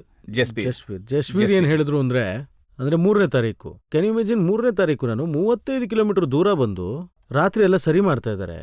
ನಾನು ಸೂಚಾ ಸಿಂಗ್ ಅವ್ರ ಹತ್ರ ಮಾತಾಡಿದೆ, RTC ಇಂದ ಹೇಳಿದೆ, ಆರ್ಮಿ ಅವ್ರ ಹತ್ರ ಮಾತಾಡಿದೆ. 3ನೇ ತಾರೀಕು ನಾನು ಅಲ್ಲಿದ್ದೆ, ಕರ್ಫ್ಯೂ ಇತ್ತು, ಯಾರು ಕೂಡ ಈಚೆ ಬರೋಕ್ಕಾಗ್ತಿರ್ಲಿಲ್ಲ. ಅವ್ರು ಹೇಳ್ತಾ ಇದ್ದಾರೆ ನಾನು ಕ್ರೌಡಲ್ಲಿ ಮಿನಿಸ್ಟರ್ ಜೊತೆ ಬಂದೆ ಅಂತ. ನಾನೊಬ್ಬ ಆರ್ಡಿನರಿ MP, ನಾನು ಫಿಯೇಟಲ್ಲಿ ಬರ್ತಾ ಇದ್ದೆ, ಹೋಗ್ತಾ ಇದ್ದೆ. ಆಮೇಲೆ ಮಿನಿಸ್ಟರ್ ಬಂದರು, ಕೆಳಗೆ ಇಳಿದ್ರು, 4 ಕಡೆ ಪೊಲೀಸವರು ಇದ್ರು. ಅವ್ರು ಹೇಳಿದ್ರು ಆ ಕ್ರೌಡಲ್ಲಿ ಅವ್ರಿಗೆ ನಾನು ಜಾಸ್ತಿ ಜನಕ್ಕೆ ಏನೂ ಇಲ್ಲ, ಸಿಕ್ಕವ್ರಿಲ್ಲ, ಇಲ್ಲಿ ನನ್ನ ಲೀಡರ್ ಪೊಸಿಷನ್ ಜಾಸ್ತಿ ಆಗಬೇಕು, ಹಾಗಾಗಿ ನಾನು ಸಿಕ್ಕವ್ರಿಗೆ ಯಾರಿಗೂ ಹೊಡೆದಿಲ್ಲ ಅಂತ. ಅವರೊಂದು ನ್ಯೂಸ್ ಪೇಪರ್ಗೆ ಇಂಟರ್ವ್ಯೂ ಕೊಟ್ಟಿದ್ರಲ್ಲ, ಅದರಲ್ಲಿ ಹೇಳ್ತಾರೆ ನೋಡಿ, ನಾನು 2002ರಲ್ಲಿ ಕೊಟ್ಟಂತ ಅಫಿಡವಿಟ್ ಏನಿದೆಯಲ್ಲ ಅದರಲ್ಲಿ ಹೇಳ್ತಾರೆ ನೋಡಿ, ಟೈಟ್ಲರ್ ಅವರ ಏರಿಯಾದಲ್ಲಿ ಏನಾಯ್ತು ಮತ್ತೆ ನನ್ನ ಏರಿಯಾದಲ್ಲಿ ಏನಾಗಿದೆ ನೋಡಿ, ಮತ್ತೆ ನಾನು ನನ್ನ ಲೀಡರ್ಗೆ ಏನು ಉತ್ತರ ಕೊಡ್ಬೇಕು. ಅದಾದ್ಮೇಲೆ ಅವ್ರು ರಾತ್ರಿ ಸೂಚಾ ಸಿಂಗ್ ಅವ್ರ ಮನೇಲೇ ಇದ್ರು. ಮತ್ತೆ ಇವಾಗ ಸೂಚಾ ಸಿಂಗ್ ಅವ್ರು ಹೇಳ್ತಾ ಇದ್ರೆ ಈ ವ್ಯಕ್ತಿ ನಾನು ನೋಡೇ ಇಲ್ಲ, ಗೊತ್ತಿಲ್ಲ ಅಂತ. ಅವ್ರದ್ದು ಸಾಕ್ಷಿನ ತಗೊಂಡ್ಬಂದಿದ್ದೀನಿ. ಬನ್ನಿ ನಾವು ಸುಚಾ ಸಿಂಗ್ ಅವರು ನಿಮ್ಮ ಬಗ್ಗೆ, ಜಸ್ಬೀರ್ ಬಗ್ಗೆ ಏನು ಹೇಳಿದಾರೆ ನೋಡಿ. कोई जसवीर को मैं नहीं जानता, ना देखा ही ना, मतलब उन्होंने आप कभी उनसे नहीं मिले? कभी भी नहीं। कभी वो किसी तरह की कोई चर्चा उनकी ना कोई किसी बिल्कुल कभी नहीं हुई। तो जसवीर सिंह जी का कहना है कि वो 84 के दंगों के बाद आपके यहाँ आए, ठहरे, वो इस बात में कितनी सच्चाई है? और ये बिल्कुल झूठा और फरेबी इंसान है। बल्कि ये जब अखबारों में आया तब मैंने गुरचरण बब्बर से पूछा, मैं ये लफ्ज़ मेरे थे, मैं ये कुत्ता कौन है जब ऐसे भौंकता था, लफ्ज़ मेरे ये थे कि नहीं ये जमुना पार का रहने वाला मैं, जो उसने मेरा नाम क्यों लिया जब मैं उसे जानता नहीं, पता नहीं, मेरे घर आया नहीं, क्यों ये पेपरों में आ गया। ಈ ಬೇಸಿಸಲ್ಲಿ CBI ಎನ್ಕ್ವೈರಿ ಮಾಡಿದ್ದಾರೆ, ಹೋಮ್ ಮಿನಿಸ್ಟ್ರಿ ಅವರು ಎನ್ಕ್ವೈರಿ ಮಾಡಿದ್ದಾರೆ, ಮತ್ತೆ CBI ಯಾವ ರೀತಿ ಹೇಳಿದ್ದಾರೆ, ಆರ್ಡಿನರಿ ವ್ಯಕ್ತಿಗಳನ್ನ ಕೇಳಿ, ಜಡ್ಜ್ನ ಕೂಡ ಕೇಳಿ. ಇಷ್ಟೆಲ್ಲ ಆರೋಪಗಳ ನಂತರ ಸತ್ಯದ ಮುಂದೆ ಸುಳ್ಳಿದೆ, ಆದ್ರೂ ಕೂಡ ಅವ್ರು ನನ್ನ ಕ್ಲೀನ್ ಚಿಟ್ ಕೊಡ್ತಾ ಇದ್ದಾರೆ. ಆದರೆ ವಿಚಾರ ಮಾಡಿ ಏನಕ್ಕೆ? I don't understand this. ಒಂದು ಚಿಕ್ಕ ಅನುಮಾನನೂ ಬಂದಿಲ್ವ ಅವ್ರ ಮೇಲೆ? ಸರಿ ನೋಡಿ, ಒಂದು ಅನುಮಾನ ಬಂದಿದೆ ಅಂತ ಇಟ್ಕೊಳ್ಳಿ, ಒಂದು ಅನುಮಾನ ಕೂಡ ಬಂದಿಲ್ಲ ಅವ್ರಿಗೀಗ. ದೇವ್ರವ್ರನ್ನ ಚೆನ್ನಾಗಿಟ್ಕೊಡ್ಲಿ. ಒಬ್ರು 82 ವರ್ಷದವರು, 84 ವರ್ಷದವರು ಚೆನ್ನಾಗಿರ್ಲಿ, ಮತ್ತೆ ಬೇಗ ಇದೆಲ್ಲ ಮುಗೀತು, ಪರವಾಗಿಲ್ಲ. ಒಂದಿನ ನಾಳೆ ದೇವ್ರು ಅವ್ರಿಗೇನ ಉತ್ತರ ಕೊಟ್ಟಿರೋ ಪ್ರಶ್ನೆಗಳಿಗೆ ಜನಕ್ಕೆ ಗೊತ್ತಾಗಲ್ವಾ ಅವಾಗ ಅವ್ರು ಸುಳ್ಳು ಹೇಳಿರೋದು? ಕ್ಯಾನ್ ಯು ಇಮ್ಯಾಜಿನ್ ರಜತ್ ಅವರೇ, ಎಷ್ಟು ಇವರೆಲ್ಲ ನನಗೆ ದುಃಖ ಕೊಟ್ಟಿದ್ದಾರೆ ಅಂತ. 25 years everybody has been after me, no reason Y.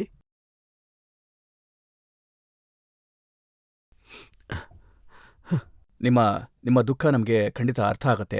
ಜನತೆ ಇದನ್ನ ಕೇಳಿದ್ಮೇಲೆ ಅವರು ಕೂಡ ಅರ್ಥ ಮಾಡ್ಕೊಳ್ತಾರೆ ಅಂತ ಅನ್ಸುತ್ತೆ. ಮೀಡಿಯಾದವ್ರು ಎಷ್ಟು ರೋಲ್ ಪ್ಲೇ ಮಾಡಿದಾರೆ ಗೊತ್ತಾ ಇದ್ರಲ್ಲಿ? Media has damaged me so much. ಒಂದು ವೇಳೆ ಲಯಬಲ್ ಅಂತ ಗೊತ್ತಿದ್ದಿದ್ರೆ ನಾನು ಅವ್ರ ಹತ್ರ 100 ಕೋಟಿ ಇಸ್ಕೋತಾ ಇದ್ದೆ, ನನಗೆ ಮಾಡಿರೋ ಅವಮಾನಕ್ಕೆ ಆಸ್ ಅನ್ ಅಡ್ವಾಂಟೇಜ್. ಎಷ್ಟು ಸುಳ್ಳು. ಲೈಫಲ್ಲಿ ನಾನು ಈ ರೀತಿ ಆಗಿದೆ ಅಂತ ಯೋಚನೆ ಕೂಡ ಮಾಡಿರಲಿಲ್ಲ.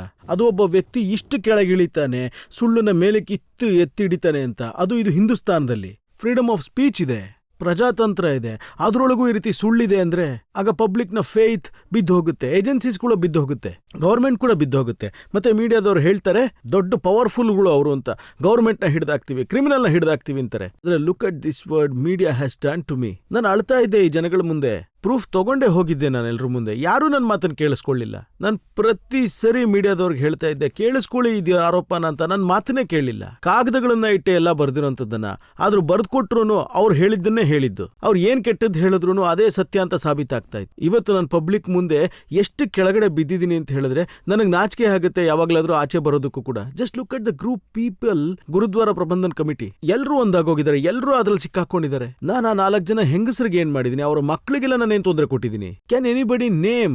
ಅವ್ರಿಗೆಲ್ಲ ಯಾರಾದ್ರೂ ಕೆಲಸ ಕೊಡ್ಸಿದಾರ ಅಥವಾ ಮನೆಗಳೇನಾದ್ರೂ ಕೊಟ್ಟಿದಾರ? ನಾನು ಕೆಲಸ ಕೊಡ್ಸಿದ್ದೀನಿ, ಮನೆಗಳನ್ನ ಕೊಟ್ಟಿದ್ದೀನಿ, ಫ್ಯಾಮಿಲೀಸ್ನ ಕಾಪಾಡಿದ್ದೀನಿ, ನಾನು ಅವರಿಗೆಲ್ಲ ರೊಟ್ಟಿಗಳನ್ನ ಕೊಟ್ಟಿದ್ದೀನಿ, ಅವರಿಗೆಲ್ಲ ಊಟ ಕೊಟ್ಟಿದ್ದೀನಿ, ನಾನು ಅವ್ರ ಮನೇಲಿದ್ದಂತ ಬಡತನ ನಿರ್ಮೂಲ ಮಾಡಿದ್ದೀನಿ. ಇವತ್ತು ನಂದಾ ಸರ್ ಅವರಿಲ್ಲ ನಮ್ಮ ಜೊತೆಗೆ, ಸ್ಕ್ವಾಡ್ಸ್ನ ಮಾಲೀಕ್ ಅವರು, ಮತ್ತೆ ಅಪೋಲೋ ಟೈರ್ಸ್ನವ್ರು ಇದಾರಲ್ಲ, ಇಬ್ಬರದು ಒಂದು ಗ್ರೂಪ್ ಇತ್ತು.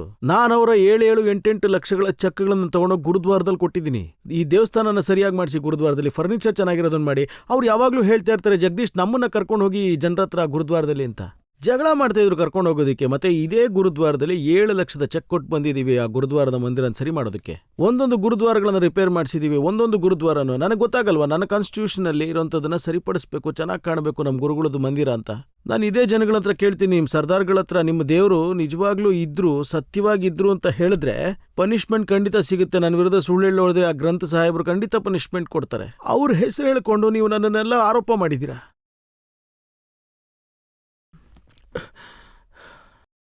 ಮತ್ತೆ ಇದನ್ನು ಹೇಳ್ತಾರೆ ಜಗದೀಶ್ ಟೈಟರ್ ಡ್ರಾಮಾ ಮಾಡ್ತಿದ್ದೀನಿ ಅಂತ. My heart is burning. They destroyed me completely. My family they destroyed me. I come from good family. ನಾನು ಯಾವ್ಯಾವುದೋ ಬೇರೆ ಬೇರೆ ಥರದ ಫ್ಯಾಮಿಲಿಗಳಿಂದ ಬಂದಿಲ್ಲ. My house use to be Curzon ರೋಡಲ್ಲಿ, ಅಲ್ಲಿ ಏರ್ ಇಂಡಿಯಾ ಬಿಲ್ಡಿಂಗ್ ಇದೆಯಲ್ಲ ಅಲ್ಲಿರೋದು. Mister Tytler was the adviser to the viceroy. He was well known personality. ಅಲ್ಲಿರೋರಿಗೆಲ್ಲ ಗೊತ್ತಿತ್ತು. ನಾವೆಲ್ಲ ಮಕ್ಕಳಾಗಿದ್ದಾಗ ನಾವು ಶಾಪಿಂಗ್ ಹೋಗಬೇಕು ಅಂದ್ರೂ ಒಂದು ಒಳ್ಳೆ ಇದ್ರಲ್ಲಿ ಹೋಗ್ತಿದ್ವಿ. That is the kind of life I have led. I would come and stoop so hello on these things. Sikh family. I come from Sikh family. ಗುರುಗಳನ್ನ ಆರಾಧಿಸೋನು, ಮಕ್ಕಳನ್ನ ನೋಡ್ಕೊಳ್ಳೋನು. ಡು ಯು ನೋ, ನಾನು ಇವತ್ತಿಗೂ 15-16 ಬಡ ಮಕ್ಕಳನ್ನ ಪಾಲನೆ ಮಾಡ್ತೀನಿ. 1000 ಜನ ಹೆಣ್ಣು ಮಕ್ಕಳನ್ನ ಓದಿಸಿ ಬೆಳೆಸಿ ಇವತ್ತಿಗೂ ಮದುವೆ ಮಾಡಿದ್ದೀನಿ. ಪ್ರತಿ ತಿಂಗಳು ಪ್ರತಿ ವಿಧವಾಗೆ ಮಕ್ಕಳಿಗೆ ಇವತ್ತಿಗೂ ಮದುವೆ ಮಾಡಿಸ್ತಿದ್ದೀನಿ. 35 ವರ್ಷಗಳಿಂದ ಯಾವುದೇ ವಿಧವೆಗೂ ಮದುವೆ ಆಗಿಲ್ಲ ಅನ್ನೋಂಗೆ ಇಲ್ಲ, ಎಲ್ರಿಗೂ ಬಾಳ್ ಕೊಡ್ಸಿದ್ದೀನಿ. ಮತ್ತೆ ಇವರೆಲ್ಲ ಏನ್ ಅನ್ಕೊಂಡಿದ್ದಾರೆ ನನ್ನ ಬಗ್ಗೆ?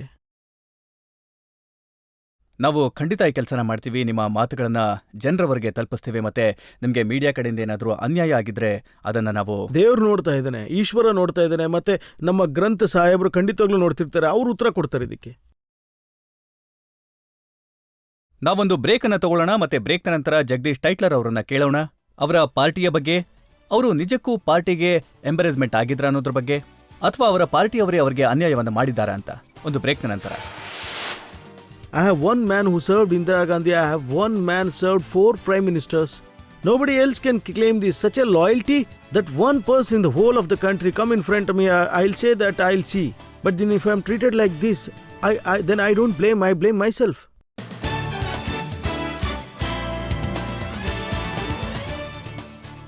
ಆಪ್ಕೆ ಅದಾಲತ್ನಲ್ಲಿ ಇವತ್ತು ಕಟಕಟೆಯಲ್ಲಿದ್ದಾರೆ ಮತ್ತು ಜನತೆಯ ಪ್ರಶ್ನೆ ಮತ್ತು ಆರೋಪಗಳ ಸುಳಿಯಲಿದ್ದಾರೆ ಕಾಂಗ್ರೆಸ್ನ ನಾಯಕ ಜಗದೀಶ್ ಟೈಟ್ಲರ್. ಆಪ್ಕೆ ಅದಾಲತ್ನಲ್ಲಿ ಮುಂದಿನ ಆರೋಪ. ಆಪ್ಕಿ ಅದಾಲತ್ನಲ್ಲಿ ಜಗದೀಶ್ ಟೈಟ್ಲರ್ ಮೇಲಿರುವ ಆರೋಪವೆಂದರೆ ಇವರಿಂದ ಕಾಂಗ್ರೆಸ್ಸಿಗೆ ಎಂಬರಾಸ್ಮೆಂಟ್ ಆಗಿದೆ ಎಂಬುದು. ಟೈಟ್ಲರ್ ಸಾಹೇಬ್ರೆ, ನಾವು ನಿಮ್ಮ ಮಾತನ್ನ ಒಪ್ತೀವಿ. ಮೀಡಿಯಾದವರು ನಿಮ್ಮ ಮಾತನ್ನ ಕೇಳಲಿಲ್ಲ. ಮತ್ತೆ ಈ ಮಾತನ್ನು ಒಪ್ಕೊಳ್ತೇನೆ.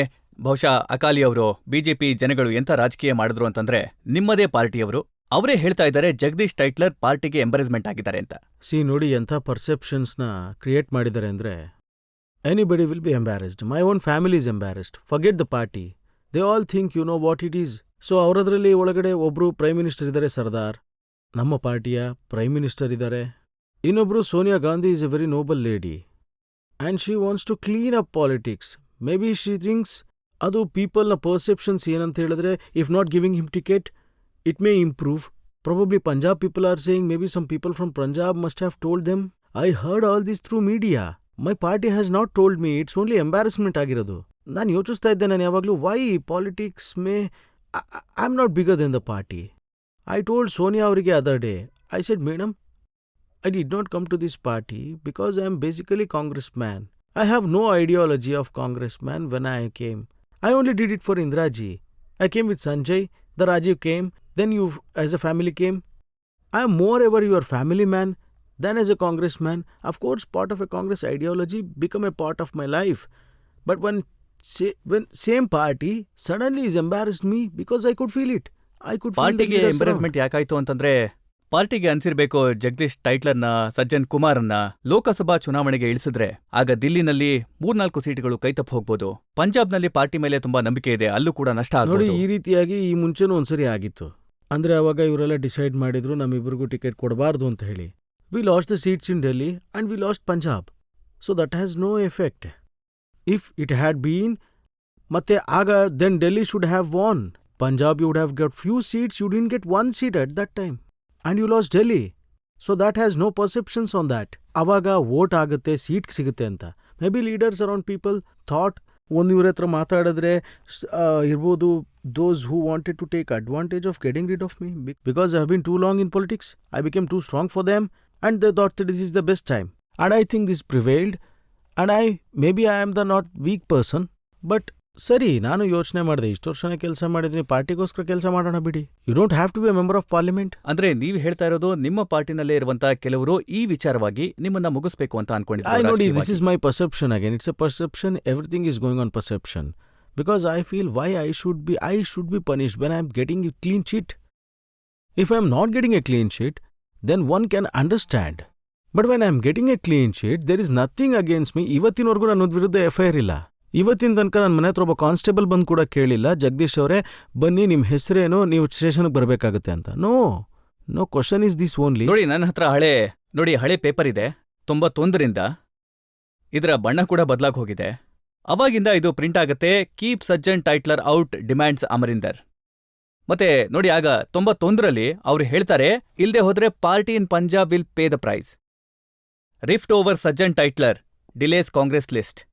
ಇದು 91ರ ವಿಚಾರ. ಮತ್ತೆ 98ರಲ್ಲಿ ಎಲೆಕ್ಷನ್ ಆಗತ್ತೆ. ಆಗ್ಲೂ ಕೂಡ don't give ticket to Tytler. Akalis to campaign against Tytler. ಟೈಟ್ಲರ್ಗೆ ಟಿಕೆಟ್ ಅನ್ನು ಕೊಟ್ಟು ಸಿಕ್ಕರ ಗಾಯದ ಮೇಲೆ ಉಪ್ಪು ಸುರಿಲಾಗಿದೆ.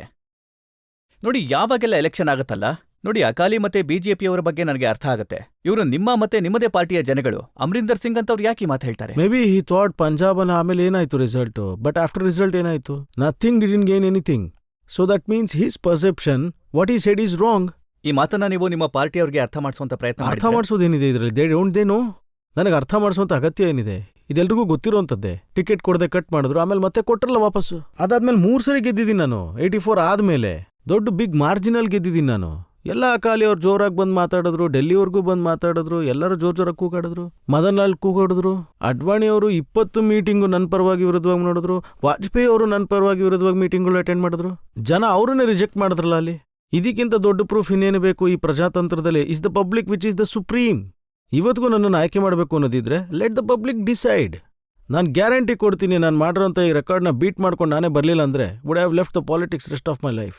Because my perception in the people, ನಾನು ಏನು ಕೆಲಸ ಮಾಡ್ತಾ ಇದ್ದೀನಿ ಅದು ಬಡವ್ರಿಗೋಸ್ಕರ ಮಾಡ್ತಾ ಇದ್ದೀನಿ. ನೋಡಿ, 2005ರಲ್ಲಿ ಮನಮೋಹನ್ ಸಿಂಗ್ ಅವರ ಸರ್ಕಾರದಲ್ಲಿ ನೀವು ಮಂತ್ರಿಯಾಗಿದ್ರಿ. ಆ ಸಂದರ್ಭದಲ್ಲಿ ಸಿಬಿಐನವರ ಪ್ರಶ್ನೆಗಳು ನಿಮ್ಮ ಮುಂದೆ ಬರುತ್ತೆ. ಆ ಸಂದರ್ಭದಲ್ಲಿ ನಿಮ್ಮನ್ನ ಮಂತ್ರಿ ಪದವಿಯಿಂದ ಕೆಳಗಿಳಿಸ್ತಾರೆ. ಮತ್ತೆ ಹೇಳ್ತಾರೆ ಸಿಬಿಐ ಇದನ್ನ ಇನ್ವೆಸ್ಟಿಗೇಟ್ ಮಾಡ್ತಾರೆ. ಒಂದು ವೇಳೆ ಸಿಬಿಐ ಕ್ಲೀನ್ ಚಿಟ್ ಏನಾದರೂ ಕೊಟ್ರೆ ಜಗದೀಶ್ ಟೈಟ್ಲರ್ ಅವರನ್ನ ಅವಾಗಲೇ ಅನ್ಸುತ್ತೆ ದೊಡ್ಡ ತಪ್ಪಾಗಿದ್ದು ಅಂತ. ಒಂದ್ ವೇಳೆ ಸಿಬಿಐ ಅವರು ಅದನ್ನ ಮಾಡಿದ್ರೆ ರೀಇನ್ಸ್ಟೇಟ್ ಆಗ್ತಾ ಇತ್ತು, ಆವಾಗ ಎಲೆಕ್ಷನ್ ಇತ್ತು. ಬಟ್ ಆ ಟೈಮಲ್ಲಿ ಸಿಬಿಐ ಇರ್ಲಿಲ್ಲ. ನಾನಾವತಿ ಕಮಿಷನ್ ಏನಿತ್ತಲ್ಲ ಅವ್ರು ಮಾಡಿದ್ದು. ಅವರು ನನ್ನನ್ನು ಗಿಲ್ಟಿ ಅಂತ ಏನು ಹೇಳಿಲ್ಲ. ಇದೇ ನಾನಾವತಿ ಅವರು ಜನವರಿಲಿ NDTVಗೆ ಇಂಟರ್ವ್ಯೂ ಕೊಡ್ತಾರೆ. ಅದರಲ್ಲಿ ಹೇಳ್ತಾರೆ ಜಗದೀಶ್ ಟೈಟ್ಲರ್ ಅವರು ಕ್ಲೀನ್ ಚೀಟು, ಅವ್ರಿಗೆ ಯಾವುದೇ ರೀತಿ ಗಿಲ್ಟ್ ಇಲ್ಲ ಅಂತ.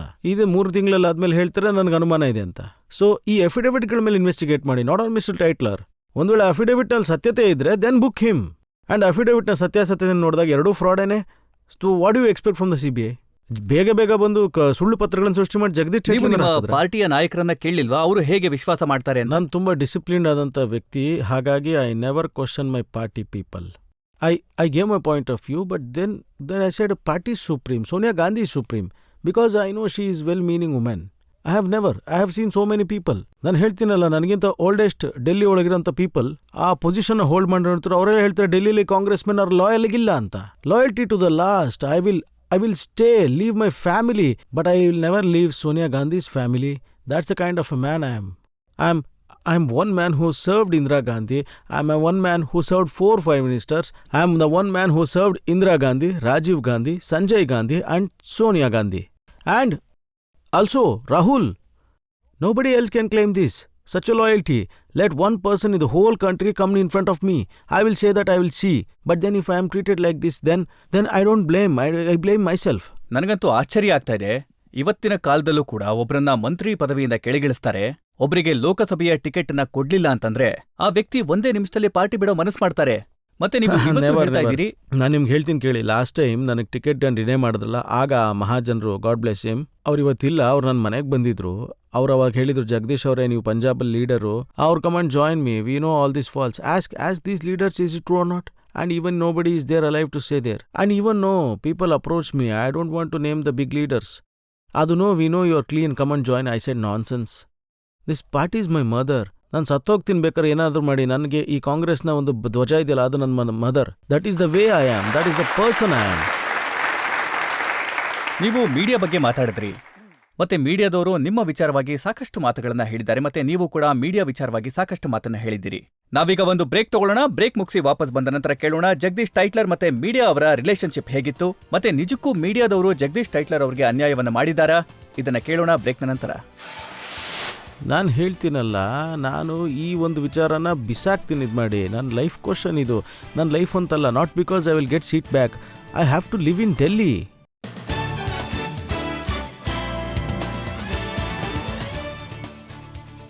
ಆಪ್ಗೆ ಅದಾಲತ್ನಲ್ಲಿ ಇವತ್ತು ಆರೋಪ ಮತ್ತೆ ಪ್ರಶ್ನೆಗಳ ಸುಳಿಯಲ್ಲಿ ಸಿಕ್ಕಿದ್ದಾರೆ ಕಾಂಗ್ರೆಸ್ನ ಲೀಡರ್ ಜಗದೀಶ್ ಟೈಟ್ಲರ್. ಆಪ್ಗೆ ಅದಾಲತ್ನಲ್ಲಿ ಮುಂದಿನ ಆರೋಪ ಜಗದೀಶ್ ಟೈಟ್ಲರ್ ಅವರ ಮೇಲೆ. ಆಪ್ಕಿ ಅದಾಲತ್ನಲ್ಲಿ ಜಗದೀಶ್ ಟೈಟ್ಲರ್ ಮೇಲಿರುವ ಆರೋಪವೆಂದರೆ ಇವರ ಪರಿಸ್ಥಿತಿಗೆ ಮೀಡಿಯಾನೇ ಕಾರಣ ಎನ್ನುತ್ತಿದ್ದಾರೆ ಎಂಬುದು. ನಿಮಗೆ ನಿಜಕ್ಕೂ ಅನ್ಸುತ್ತಾ ಮೀಡಿಯಾದವರು ನಿಮ್ಮ ವಿರುದ್ಧ ಸಂಚನ್ನ ರೂಪಿಸಿದ್ರು, ಬೇಕು ಅಂತಾನೆ ನಿಮ್ಮ ವಿರುದ್ಧ ನಿಂತರು, ಬಯಾಸ್ಡ್ ಆಗಿದ್ರು? ಇದೇನಂತ ಹೇಳಿದ್ರೆ, ಮೀಡಿಯಾ ಅವರ ಒಂದು ಹಕ್ಕಾಗಿರುತ್ತೆ. ನೆಗೆಟಿವ್ ವಿಚಾರಗಳು ಬಂದರೆ ಅದನ್ನು ಪಬ್ಲಿಕ್ಗೆ ಹೇಳಬೇಕು. ಆದರೆ ಅವ್ರಿಗೆ ಇನ್ನೊಂದು ಹಕ್ಕು ಇರುತ್ತೆ, ಏನಂದರೆ ನನ್ನ ವರ್ಷನ್ನ ಕೂಡ ಜೊತೆಲಿ ಹೇಳಬೇಕು. Let the public decide. ಆದರೆ ನನ್ನ ವರ್ಷನ್ನ ಯಾವತ್ತೂ ಹೇಳಲೇ ಇಲ್ಲ ಅವರು. ಸಾಕ್ಷಿಗಳನ್ನ ತಗೊಂಡು, ಕೋರ್ಟ್ ಪೇಪರ್ಸ್ನ ಕೈಯಲ್ಲಿ ಹಿಡ್ಕೊಂಡು, ನನ್ನ ಸ್ಟೇಟ್ಮೆಂಟ್ನ ಬಿಟ್ಬಿಡಿ, ಕೋರ್ಟ್ನ ಪೇಪರ್ಗಳನ್ನು ತಗೊಂಡು, CBIನ ಡಾಕ್ಯುಮೆಂಟ್ಗಳನ್ನು ತಗೊಂಡು ಅವ್ರ ಕೈಗೆ ಕೊಟ್ಟಿದ್ದೀನಿ. ಇದಾದ್ಮೇಲೂ ಕೂಡ ಅವ್ರು ನನ್ನ ಮಾತನ್ನ ಕೇಳ್ತಿಲ್ಲ ಅಂದ್ರೆ, ನನ್ನ ಪಾಯಿಂಟ್ ಆಫ್ ವ್ಯೂನ ಹೇಳ್ತಾ ಇಲ್ಲ ಅಂದ್ರೆ, ಅವಾಗ ನಾನು ಏನಂತ ಹೇಳಿ? ಯಾವಾಗ್ಲೂ ನಾನು ತೋರಿಸ್ಬೇಕಾದ್ರೆ ದೊಡ್ಡದಾಗಿ ತೋರಿಸ್ತಾರೆ. ಜೊತೆಲಿ 84 ಮನೆಗಳು ಸುಟ್ಟೋಗ್ತಾ ಇವೆ, ಅದ್ರಲ್ಲಿ ಸುಟ್ಟೋಗ್ತಿರೋ ಜನಗಳನ್ನ ತೋರಿಸ್ತಾರೆ ದೊಡ್ಡದಾಗಿ. ನೋಡಿ, ಇವಾಗ ಯಾವ ವ್ಯಕ್ತಿ 29 ವರ್ಷದ ಮುಂಚೆ, ಸೊ 25 ವರ್ಷದ ಹುಡುಗ, ಅಥವಾ ಯಾರು 3 ವರ್ಷದ ಹುಡುಗ ಇದ್ದ, 28 ವರ್ಷದ ಹುಡುಗ ಇದ್ದ, 18 ವರ್ಷ ಆದ್ಮೇಲೆ ನೋಡಿ ಅವನನ್ನ. ಅಟ್ಲೀಸ್ಟ್ ಸುಮಾರು 2 ಜನರೇಷನ್ಗಳು ಬೆಳೆದು ನಿಂತಿದ್ದಾರೆ. 84 ನಂತರ ಯಾರೂ ನೋಡಿಲ್ಲ. ನನ್ನ ವಿಚಾರದಲ್ಲಿ ಏನ್ ಮಾಡಿದ್ರು ಅಂತ ಹೇಳಿದ್ರೆ, ಆ ಜನರೇಷನ್ನ ಮುಂದೆ ಒಬ್ಬ ಕ್ರಿಮಿನಲ್ ಆಗಿ ನಿಲ್ಲಿಸ್ಬಿಟ್ರು. ಅವ್ರು ಯಾರು ನನ್ನ ಹೆಸರು ಕೂಡ ಕೇಳಿರಲ್ಲ. ನನ್ನ ಮಗಳು ಒಂದ್ಸರಿ ಕೇಳಿದ್ಲು ಇದನ್ನೆಲ್ಲ ನೋಡಿದ್ಮೇಲೆ, ಲಾಸ್ಟ್ ಟೈಮ್ ಒಂದ್ಸರಿ ತೋರಿಸಿದ್ರಲ್ಲ ಆಗ, ಅಲ್ಲ ಪಾಪ ನಿಜವಾಗ್ಲೂ ನೀವು ಇಷ್ಟು ಜನ ಸಾಯಿಸಿದಿರಾ ಅಂತ. ನೀವೇ ನೋಡಿ, ಯು ಕ್ಯಾನ್ ಇಮ್ಯಾಜಿನ್, ನನ್ನ ಮಗಳೇ ನನ್ನ ಈ ರೀತಿ ಕೇಳ್ತಾಳೆ ಅಂತ ಹೇಳಿದ್ರೆ, ಬೇರೆ ಮಕ್ಳುಗಳು ಇನ್ನೇನಿಗೆ ಅನ್ಕೊಂಡಿರ್ಬೇಡ. ಅವರೆಲ್ಲ ಪ್ರತಿದಿನ ತೋರಿಸ್ತಾ ಇರ್ತಾರೆ. ನೀವೇ ನೋಡ್ತೀರಿ, 3-4 ಚಾನಲ್ಗಳಿದೆ, ನನ್ನ ಹೆಸರು ತಗೊಳಕ್ಕೆ ಇಷ್ಟ ಇಲ್ಲ, ಅದನ್ನೇ ತೋರಿಸ್ತಿರ್ತಾರೆ. ಸೊ ನಾನು ಹೇಳ್ತೀನಿ, ಅದು ಸುಳ್ಳನ್ನ ನನ್ನ ಜೊತೆಗೆ ಅಟ್ಯಾಚ್ ಮಾಡಿಬಿಟ್ಟಿದ್ದೀರಾ. ಹೇಗೆ ತೋರಿಸ್ತಾ ಇದ್ದೀರಾ ನೋಡಿ. ನಾನು ಹೇಳ್ತೀನಿ ಈಗಲೂ, what happened was a worst thing. Humanity ಇಲ್ಲದೆ ಈ ರೀತಿ ಹಿಟ್ಲರ್ ಕಾಲದಲ್ಲಿ ನಡೀತಿತ್ತು ಅಂತ ನಾವು ಕೇಳಿದೀವಿ ಅಷ್ಟೇ. ಮತ್ತೆ ಈಗ ಈ ಟೈಮಲ್ಲಿ ಮೋದಿಯವ್ರ ಕಾಲದಲ್ಲಿ ಅಲ್ಲಿ ಗುಜರಾತಲ್ಲಿ ನಡೀತಾ ಇರ್ಬೋದಷ್ಟೇ. ನೀವು ನನ್ನ ಮೇಲೆ ಸುಳ್ಳು ಆರೋಪಗಳನ್ನು ಮಾಡ್ತಾ ಇದ್ದೀರಾ. ಮಾಡಿ, ಯಾರು ಆ ಸುಳ್ಳುಗಳನ್ನು ಮಾಡಿದ್ರು ಅವ್ರಿಗೆ ಮಾಡಿ. Actually it's a very strange thing. Anyway, I have to suffer. ಇಲ್ಲಿ ಬರ್ದಿದೆ ಅಂತ ಹೇಳಿದ್ರೆ ಅಕ್ಸೆಪ್ಟ್ ಮಾಡ್ಕೋ. ಹಣೆ ಬರ ಏನು ಹಿಂಗಿದೆ ಅಂದಮೇಲೆ ಇದೇ ಲೈಫು, ಇದನ್ನೇ ಬಾಳ್ಬೇಕು, ನಾವು ಬದುಕಬೇಕಷ್ಟೇ. ಸಾಕಷ್ಟು ಜನ ಹೇಳ್ತಾರೆ, ಪ್ರೆಸ್ ಕಾನ್ಫರೆನ್ಸ್ನಲ್ಲಿ ಒಂದ್ ವೇಳೆ ಚಿದಂಬರಂ ಮೇಲೆ ಆ ಪತ್ರಕರ್ತ ಚಪ್ಪಲಿನ ಎಸೆದೇ ಇದ್ದಿದ್ರೆ ಮಾತು ಇಷ್ಟು ಮುಂದಕ್ಕೆ ಹೋಗ್ತಿರ್ಲಿಲ್ಲ. ಖಂಡಿತವಾಗ್ಲೂ ಸರಿಯಾಗಿ ಹೇಳಿದರೆ. ನಾನು ಹೇಳ್ತೀನಲ್ಲ, ಈ ಮಾತಿಗೆ ನಾನು CBIನೇ ಎನ್ಕ್ವೈರಿ ಮಾಡಬೇಕು ಅವರಿಗೆ, ಯಾರದನ್ನ ಹಾಕಿದ್ದು ಅಂತ. ಆ ಟೆಲಿವಿಷನ್ ಅವ್ರು ಈ ಕಡೆ ನಿಂತ್ಕೊಂಡಿದ್ರೆ ಎದುರುಗಡೆ ಬಂದು ನಿಂತ್ಕೊಳ್ಳೋಕೆ ಇಲ್ವಾ ಅವರು? ಗೊತ್ತಿರ್ಲಿಲ್ವಾ? ಅವ್ರು ತಗೊಂಡಿರೋ ಫೋಟೋನೇ ಸುಳ್ಳ ಹಾಗಾದ್ರೆ? ಯಾಕೆ ಮಿಕ್ಕಿದ televisions, there are 31 televisions around this. ಬೇರೆ ಒಬ್ರು ಯಾಕೆ ಅವ್ರು ತೆಗೆದಿರೋ ಫೋಟೋನ ತೆಗೆದೇ ಇಲ್ವಾ ಹಾಗಾದ್ರೆ? ಮತ್ತೆ 15 ನಿಮಿಷದಲ್ಲಿ CD ಮಾಡಿ ಎಲ್ರಿಗೂ ಕಳಿಸ್ತಾರಲ್ಲ ಅವರು. ಯಾರ್ಯಾರಿಗೆ ಫೋನ್ ಹೋಗಿದೆ, ಅವ್ರು ಟೆಲಿಫೋನ್ ತೆಗೀರಿ ಲಿಸ್ಟು. ಯಾರು ಫೋನ್ ಮಾಡ್ತಾ ಇದ್ರೆ, ಯಾರು ದುಡ್ಡು ಕೊಡ್ತಾ ಇದ್ರೆ ಪತ್ತೆ ಮಾಡಿ, ಯಾರು ಮಾಡಿಸಿದ್ರೋ ಅವರು. ಮತ್ತೆ ಚಿದಂಬರಂ ಅವ್ರನ್ನ ಯಾಕೆ ಇದು ಮಾಡಲಿಲ್ಲ ಅವರು? ಅವ್ರಿಗೇನು ಸೈಡ್ಗಿಡ್ತಾರ? ಜಾರ್ಜ್ ಬುಷ್ಗೆ ಬಿದ್ದಾಗ ಅವ್ರ ಮುಖಕ್ಕೆ ಬಂದು ಬಿದ್ದಿತ್ತು. ಪ್ರೆಸಿಡೆಂಟ್ ಆಫ್ ಕೊರಿಯಾಗ್ ಬಿದ್ದಾಗ ಕೂಡ ಅವ್ರ ಮುಖಕ್ಕೇನೆ ಬಂದು ಬಿದ್ದಿತ್ತು. ಇವ್ರು ಯಾರೋ ಸೈಡಿಗೆ ಬಿಸಾಕ್ತಾರೆ ಅಂದ್ರೆ, ಚಪ್ಲಿನ ಮೊದಲೇ ಬಿಚ್ಚಿಟ್ಕೊಂಡಿರ್ತಾರಲ್ಲ. ಮತ್ತೆ ಟೆಲಿವಿಷನ್ ಅವರು ಚಪ್ಲಿ ಕೈಯಲ್ಲಿ ಹಿಡ್ಕೊಂಡಾಗ ಕವರ್ ಮಾಡ್ಬೋದಲ್ಲ. ಮತ್ತೆ ಅವ್ರ ಕ್ಯಾಮ್ರಾ ಜೊತೆನೇ ಚಪ್ಲಿ ಹಿಂಗೋಗುತ್ತೆ. Why not? There are 19 electronic media was there. ಇವ್ರು ತೆಗೆದಿರೋ ಫೋಟೋನ್ ಬೇರೆ ಯಾರು ತೆಗೆದೇ ಇಲ್ವಾ ಹಾಗಾದ್ರೆ? ನನಗೆ ಗೊತ್ತಿಲ್ಲ 300-400 ವರ್ಷಗಳಿಂದ ಏನನ್ನಾಗಿತ್ತು ಅಂತ. ನನಗೆ ಇವಾಗ್ಲೂ ಗೊತ್ತಿಲ್ಲ ಇದ್ರ ಮಾಲೀಕರೆಲ್ಲ ಯಾರು ಅಂತ. ಯಾರು ಮಾಡಿಸಿದಿದ್ದಲ್ಲ, ಅದರೊಳಗೂ ಕೂಡ ಬಹಳ ದೊಡ್ಡ ಸ್ಟ್ಯಾಟಿಸ್ಟಿಕ್ಸ್ ಇರುತ್ತೆ ಇದರಲ್ಲಿ. ಅದು ಕಾಂಗ್ರೆಸ್ ಪಾರ್ಟಿ ವಿರುದ್ಧ. ಇದರಲ್ಲೂ ಪಿತೂರಿ ಇದೆ ಅಂತ ನಿಮ್ಗೆ ಅನ್ಸುತ್ತಾ? ಖಂಡಿತವಾಗ್ಲೂ ಅನುಮಾನ ಇದೆ. ಇಲ್ಲಾಂದ್ರೆ ಯಾರು ಚಪ್ಪಲಿನ ಮೊದಲೇ ಬಿಚ್ಚಿ ಕೈಲಿ ಹಿಡ್ಕೊಂಡಿರ್ತಾರೆ? ಸರಿ, ಇನ್ನೊಂದು ವಿಷಯ ಏನಂದ್ರೆ ಅವ್ರ ಮಧ್ಯದಲ್ಲೂ ಕೂಡ ಎಸಿಲಿಲ್ಲ. It's nothing, he's not a bit. ಅವ್ರು ರಿಪೋರ್ಟರ್ ಆಗಿರ್ಬೋದು, ಬಟ್ ಅವ್ನು ಬೇರೆದಕ್ಕೋಸ್ಕರ ರಿಪೋರ್ಟಿಂಗ್ ಫಾರ್ ಸಮಥಿಂಗ್, ನಾಟ್ ಅದ AICC. ನಿಮಗೂ ಗೊತ್ತಿದೆ, ನೀವು ಜರ್ನಲಿಸ್ಟ್ ಅಲ್ವಾ? ಪ್ರತಿಯೊಬ್ಬ AICC ಅವ್ರಿಗೆ ಡೆಲಿಗೇಟೆಡ್ ಪವರ್ ಇರುತ್ತೆ ಅನ್ನೋದು. Certain people will go to the AICC. He was not even there also. ನಾನು ಈ ಮಾತನ್ನ ಖಂಡಿತವಾಗ್ಲೂ ಹೇಳ್ಬೋದು. ಮೀಡಿಯಾದಲ್ಲಿ ಯಾವುದೇ ಎಡಿಟರ್ ಅಥವಾ ಯಾವುದೇ ಸಂಪಾದಕ ಇಂಥ ಆಕ್ಟ್ ನ ಅಪ್ರೂವ್ ಮಾಡೋದಿಲ್ಲ. ಕರೆಕ್ಟ್ ನೀವು ಹೇಳ್ತೀರಾ. ಇದನ್ನ ನಾವು ಒಪ್ಪೋದೇ ಇಲ್ಲ. ನೋಡಿ, ಪ್ರೆಸ್ ಕಾನ್ಫರೆನ್ಸ್ ಅಲ್ಲಿ ಯಾರ ಮೇಲಾದ್ರೂ ಚಪ್ಪಲಿ ಎಸೆಯೋದಿದೆಯಲ್ಲ, ಅದು ಖಂಡಿತ ತಪ್ಪು. ಆದ್ರೆ ಇದರ ಹಿಂದೆ ಪಿತೂರಿ ಇದೆ ಅಂತ ಹೇಳ್ತಿದ್ದೀರಲ್ಲ, ಇದು ಮೊದಲನೇ ಸಲ ಕೇಳ್ತಾ ಇದೀವಿ. ನಾನು ಹೇಳ್ತಾ ಇದ್ದೀನಲ್ವಾ, ನಾನು ಖಂಡಿತವಾಗ್ಲೂ ಈ ಒಂದು ಆರೋಪನ ನಾನು ಖಂಡಿತವಾಗ್ಲೂ ಈಚೆ ತರ್ತೀನಿ, ಸತ್ಯನ ಇದು ಮಾಡ್ತೀನಿ. ನನ್ನ ಲೈಫ್ ಕ್ವಶನ್, ನನ್ನ ಲೈಫ್ ಅಂತ ಹೇಳ್ತಾರೆ. Not because I will get the seat back. I have to live in Delhi. I have got a family. I've got thousands of boys, girls studying in my school. Can you imagine the impression they will create? ನೋಡಿ, ಸಾಮಾನ್ಯವಾಗಿ ಏನಾಗುತ್ತೆ ಅಂದ್ರೆ, ಒಂದು ವೇಳೆ ನಿಮಗೆ ticket ಸಿಗದೆ ಇದ್ರೆ ನಿಮ್ಮ ವೈಫಿಗೆ ಕೊಡ್ತಾರೆ ಅಥವಾ ನಿಮ್ಮ ಮಗನಿಗೆ ಕೊಡ್ತಾರೆ. ಇಂಥದ್ದು ಯಾವುದೇ ಆಫರ್ ಬರ್ಲಿಲ್ವಾ ನಿಮ್ಗೆ? ಹಾಗಾದ್ರೆ ಕಾಂಗ್ರೆಸ್ ವರ್ಕರ್ ಏನ್ ಮಾಡ್ತಾನೆ, ನಾನೊಂದ್ ವೇಳೆ ಫ್ಯಾಮಿಲಿನೇ ಕೊಟ್ಬಿಟ್ರೆ ಹಾಗಾದ್ರೆ ಒಬ್ಬ ಕಾಂಗ್ರೆಸ್ ವರ್ಕರು ಪಾರ್ಟಿಗೋಸ್ಕರ ಪ್ರಾಣ ತಗೋತಾನೆ. ಹಾಗಾದ್ರೆ that is a stand I have taken in my life. ನಾವು ನಿಮ್ಮನ್ನ ಸಾಕಷ್ಟು ಪ್ರಶ್ನೆಗಳನ್ನ ಕೇಳಿದ್ವಿ. ಎಲ್ಲ ಪ್ರಶ್ನೆಗೂ ಸಮಂಜಸವಾದ ಉತ್ತರ ಕೊಟ್ಟಿದ್ದೀರಾ. ನಾವು ಖಂಡಿತ ಪ್ರಯತ್ನ ಮಾಡ್ತೀವಿ ನಿಮ್ಮ ಮಾತುಗಳನ್ನ, ಸಂಪೂರ್ಣವಾದ ಮಾತುಗಳನ್ನ ಜನರಿಗೆ ತಲುಪಿಸೋದಕ್ಕೆ. ಇದರ ತೀರ್ಮಾನವನ್ನ ಜನತೆ ಮಾಡಬೇಕಾಗತ್ತೆ. ಮತ್ತೆ ನಮ್ಮ ಜನತೆಯ ಅದಾಲತ್ನ ಜಡ್ಜ್ ಯಾರಿದ್ದಾರೆ ಅವ್ರಿಗೇನು ಹೇಳ್ತಾರೆ ಜಗದೀಶ್ ಟೈಟ್ಲರ್ ಅವರ ಬಗ್ಗೆ, ಅದನ್ನ ನಾವು ಸ್ವಲ್ಪ ಹೊತ್ತಲ್ಲಿ ನೋಡೋಣ. ನಾನು ಎಮೋಷ್ನಲಿ ತುಂಬ ವೀಕ್ ಆದ ವ್ಯಕ್ತಿ. ನನಗೆ ತುಂಬ ಇದೆ ಒಳಗೆ, ಮನಸ್ಸಲ್ಲಿ ದುಃಖ ಅನ್ನೋದಿದೆ. ನನಗೆ ಗೊತ್ತಾಯಿತು, ಆದರೂ ಕೂಡ ನಾನು ನಿಮ್ಮ ಮಾತನ್ನು ಪೂರ ಆಕ್ಸೆಪ್ಟ್ ಮಾಡ್ತೀನಿ.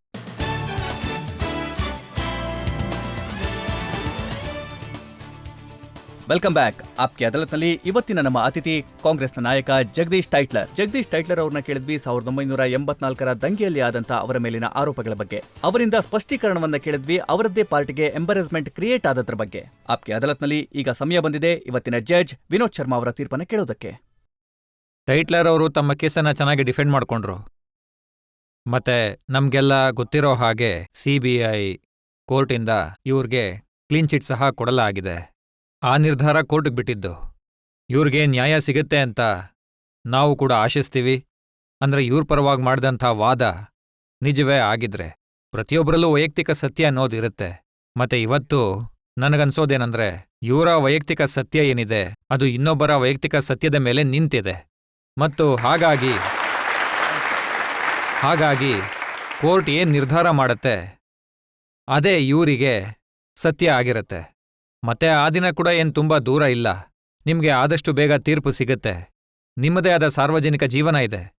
ನೀವು ಸ್ವಲ್ಪ ಭಾವುಕರಾದ್ರಿ. ನಾನ್ ನಿಮ್ಗೆ ಒಂದು ವಿಷಯನ ನೆನಪಿಸೋಕೆ ಇಷ್ಟಪಡ್ತೀನಿ. ನಿಮ್ಮ ಈ ನಾಯಕರೇನಿದ್ದಾರೆ ಮತ್ತೆ ನಿಮ್ಮ ಈ ಪೊಲಿಟಿಕಲ್ ಪಾರ್ಟಿ ಏನಿದೆ ಅದು ಸಾಕಷ್ಟು ನೋವನ್ನ ಅನುಭವಿಸಿದೆ. ಮತ್ತೆ ನಿಮ್ಮ ಯಾವುದೇ ನಾಯಕರು ಪಬ್ಲಿಕಲಿ ಯಾವತ್ತೂ ಕೂಡ ಕಣ್ಣೀರ್ ಹಾಕಿಲ್ಲ. ಹಾಗಾಗಿ ಪಬ್ಲಿಕಲಿ ನೀವು ಯಾವತ್ತೂ ಕೂಡ ಅಳಬಾರ್ದು. ಯಾಕಂದ್ರೆ ಒಂದ್ ವೇಳೆ ನಾಯಕರೇ ಹತ್ರೆ ಜನರ ಕಥೆ ಏನಾಗತ್ತೆ? ಆ ಶಕ್ತಿ ನಿಮಗೆ ಬರಲಿ ಅಂತ ನಾನು ಕೇಳ್ಕೊತೀನಿ. ನಾನು ಎಮೋಷ್ನಲಿ ಬಹಳ ಸೆನ್ಸಿಬಲ್ ವ್ಯಕ್ತಿ. ನನಗೆ ಅರ್ಥ ಆಯಿತು. ನನ್ನ ಮನಸ್ಸಲ್ಲಿ ತುಂಬ ದುಃಖ ಇದೆ. ನಾನು ನಿಮಗೆ ಈಗಲೇ ಹೇಳ್ತಾ ಇದ್ದಿಲ್ಲ, ನಿಮ್ಮ ಮಾತನ್ನು ಆಕ್ಸೆಪ್ಟ್ ಮಾಡ್ತೀನಿ. ಧನ್ಯವಾದ. ನಮಗೆ ಖಂಡಿತ ನಂಬಿಕೆ ಇದೆ ಆಪ್ಕೆ ಅದಾಲತ್ನಲ್ಲಿ ಇವತ್ತಿನ ಮೊಕದ್ದಮೆಯಲ್ಲಿ ಜಗದೀಶ್ ಟೈಟ್ಲರ್ ಅವರಿಗೆ ತಮ್ಮ ಮಾತುಗಳನ್ನ ಹೇಳ್ಕೊಳ್ಳೋದಕ್ಕೆ ಅವಕಾಶ ಸಿಕ್ಕಿದೆ ಅಂತ. ಬಹುಶಃ ಮೀಡಿಯಾದಲ್ಲಿ ತಮ್ಮ ಮಾತುಗಳನ್ನ ಹೇಳ್ಕೊಳ್ಳೋದಕ್ಕೆ ಮತ್ತೆ ಸಾಕ್ಷಿಗಳನ್ನ ತೋರಿಸೋದಕ್ಕೆ ಅವಕಾಶ ಸಿಕ್ಕಿಲ್ಲ ಅನ್ನೋ ಆರೋಪ ದೂರ ಆಗಿರುತ್ತೆ. ನಿಜವಾದ ತೀರ್ಮಾನವನ್ನ ನಮ್ಮ ದೇಶದ ಕೋರ್ಟ್ ಕೊಡಬೇಕಾಗತ್ತೆ. ಅದನ್ನ ನಾವು ಮತ್ತೆ ಜಗದೀಶ್ ಗೌರವಿಸ್ತೇವೆ. ಆ ತೀರ್ಮಾನಕ್ಕಾಗಿ ನಾವೆಲ್ಲರೂ ಕಾಯೋಣ. ಆದ್ರೆ ಈಗ ಸದ್ಯಕ್ಕೆ ತೀರ್ಮಾನ ದೇಶದ ಬಹುದೊಡ್ಡ ಕೋರ್ಟ್ ಅಂದ್ರೆ ಜನತೆಯ ಹತ್ರ ಇದೆ. ನೀವು ತೀರ್ಮಾನ ಮಾಡಬೇಕಾಗತ್ತೆ ಜಗದೀಶ್ ಅವರ ಮಾತುಗಳಲ್ಲಿ ಎಷ್ಟು ನಿಜ ಇದೆ, ಎಷ್ಟು ಸುಳ್ಳಿದೆ ಅಂತ. ಮುಂದಿನ ವಾರ ಮತ್ತೊಮ್ಮೆ ಭೇಟಿಯಾಗೋಣ ಮುಂದಿನ ಮೊಕದ್ದಮೆಯಲ್ಲಿ. ಅಲ್ಲಿ ತನಕ ನಮಸ್ಕಾರ.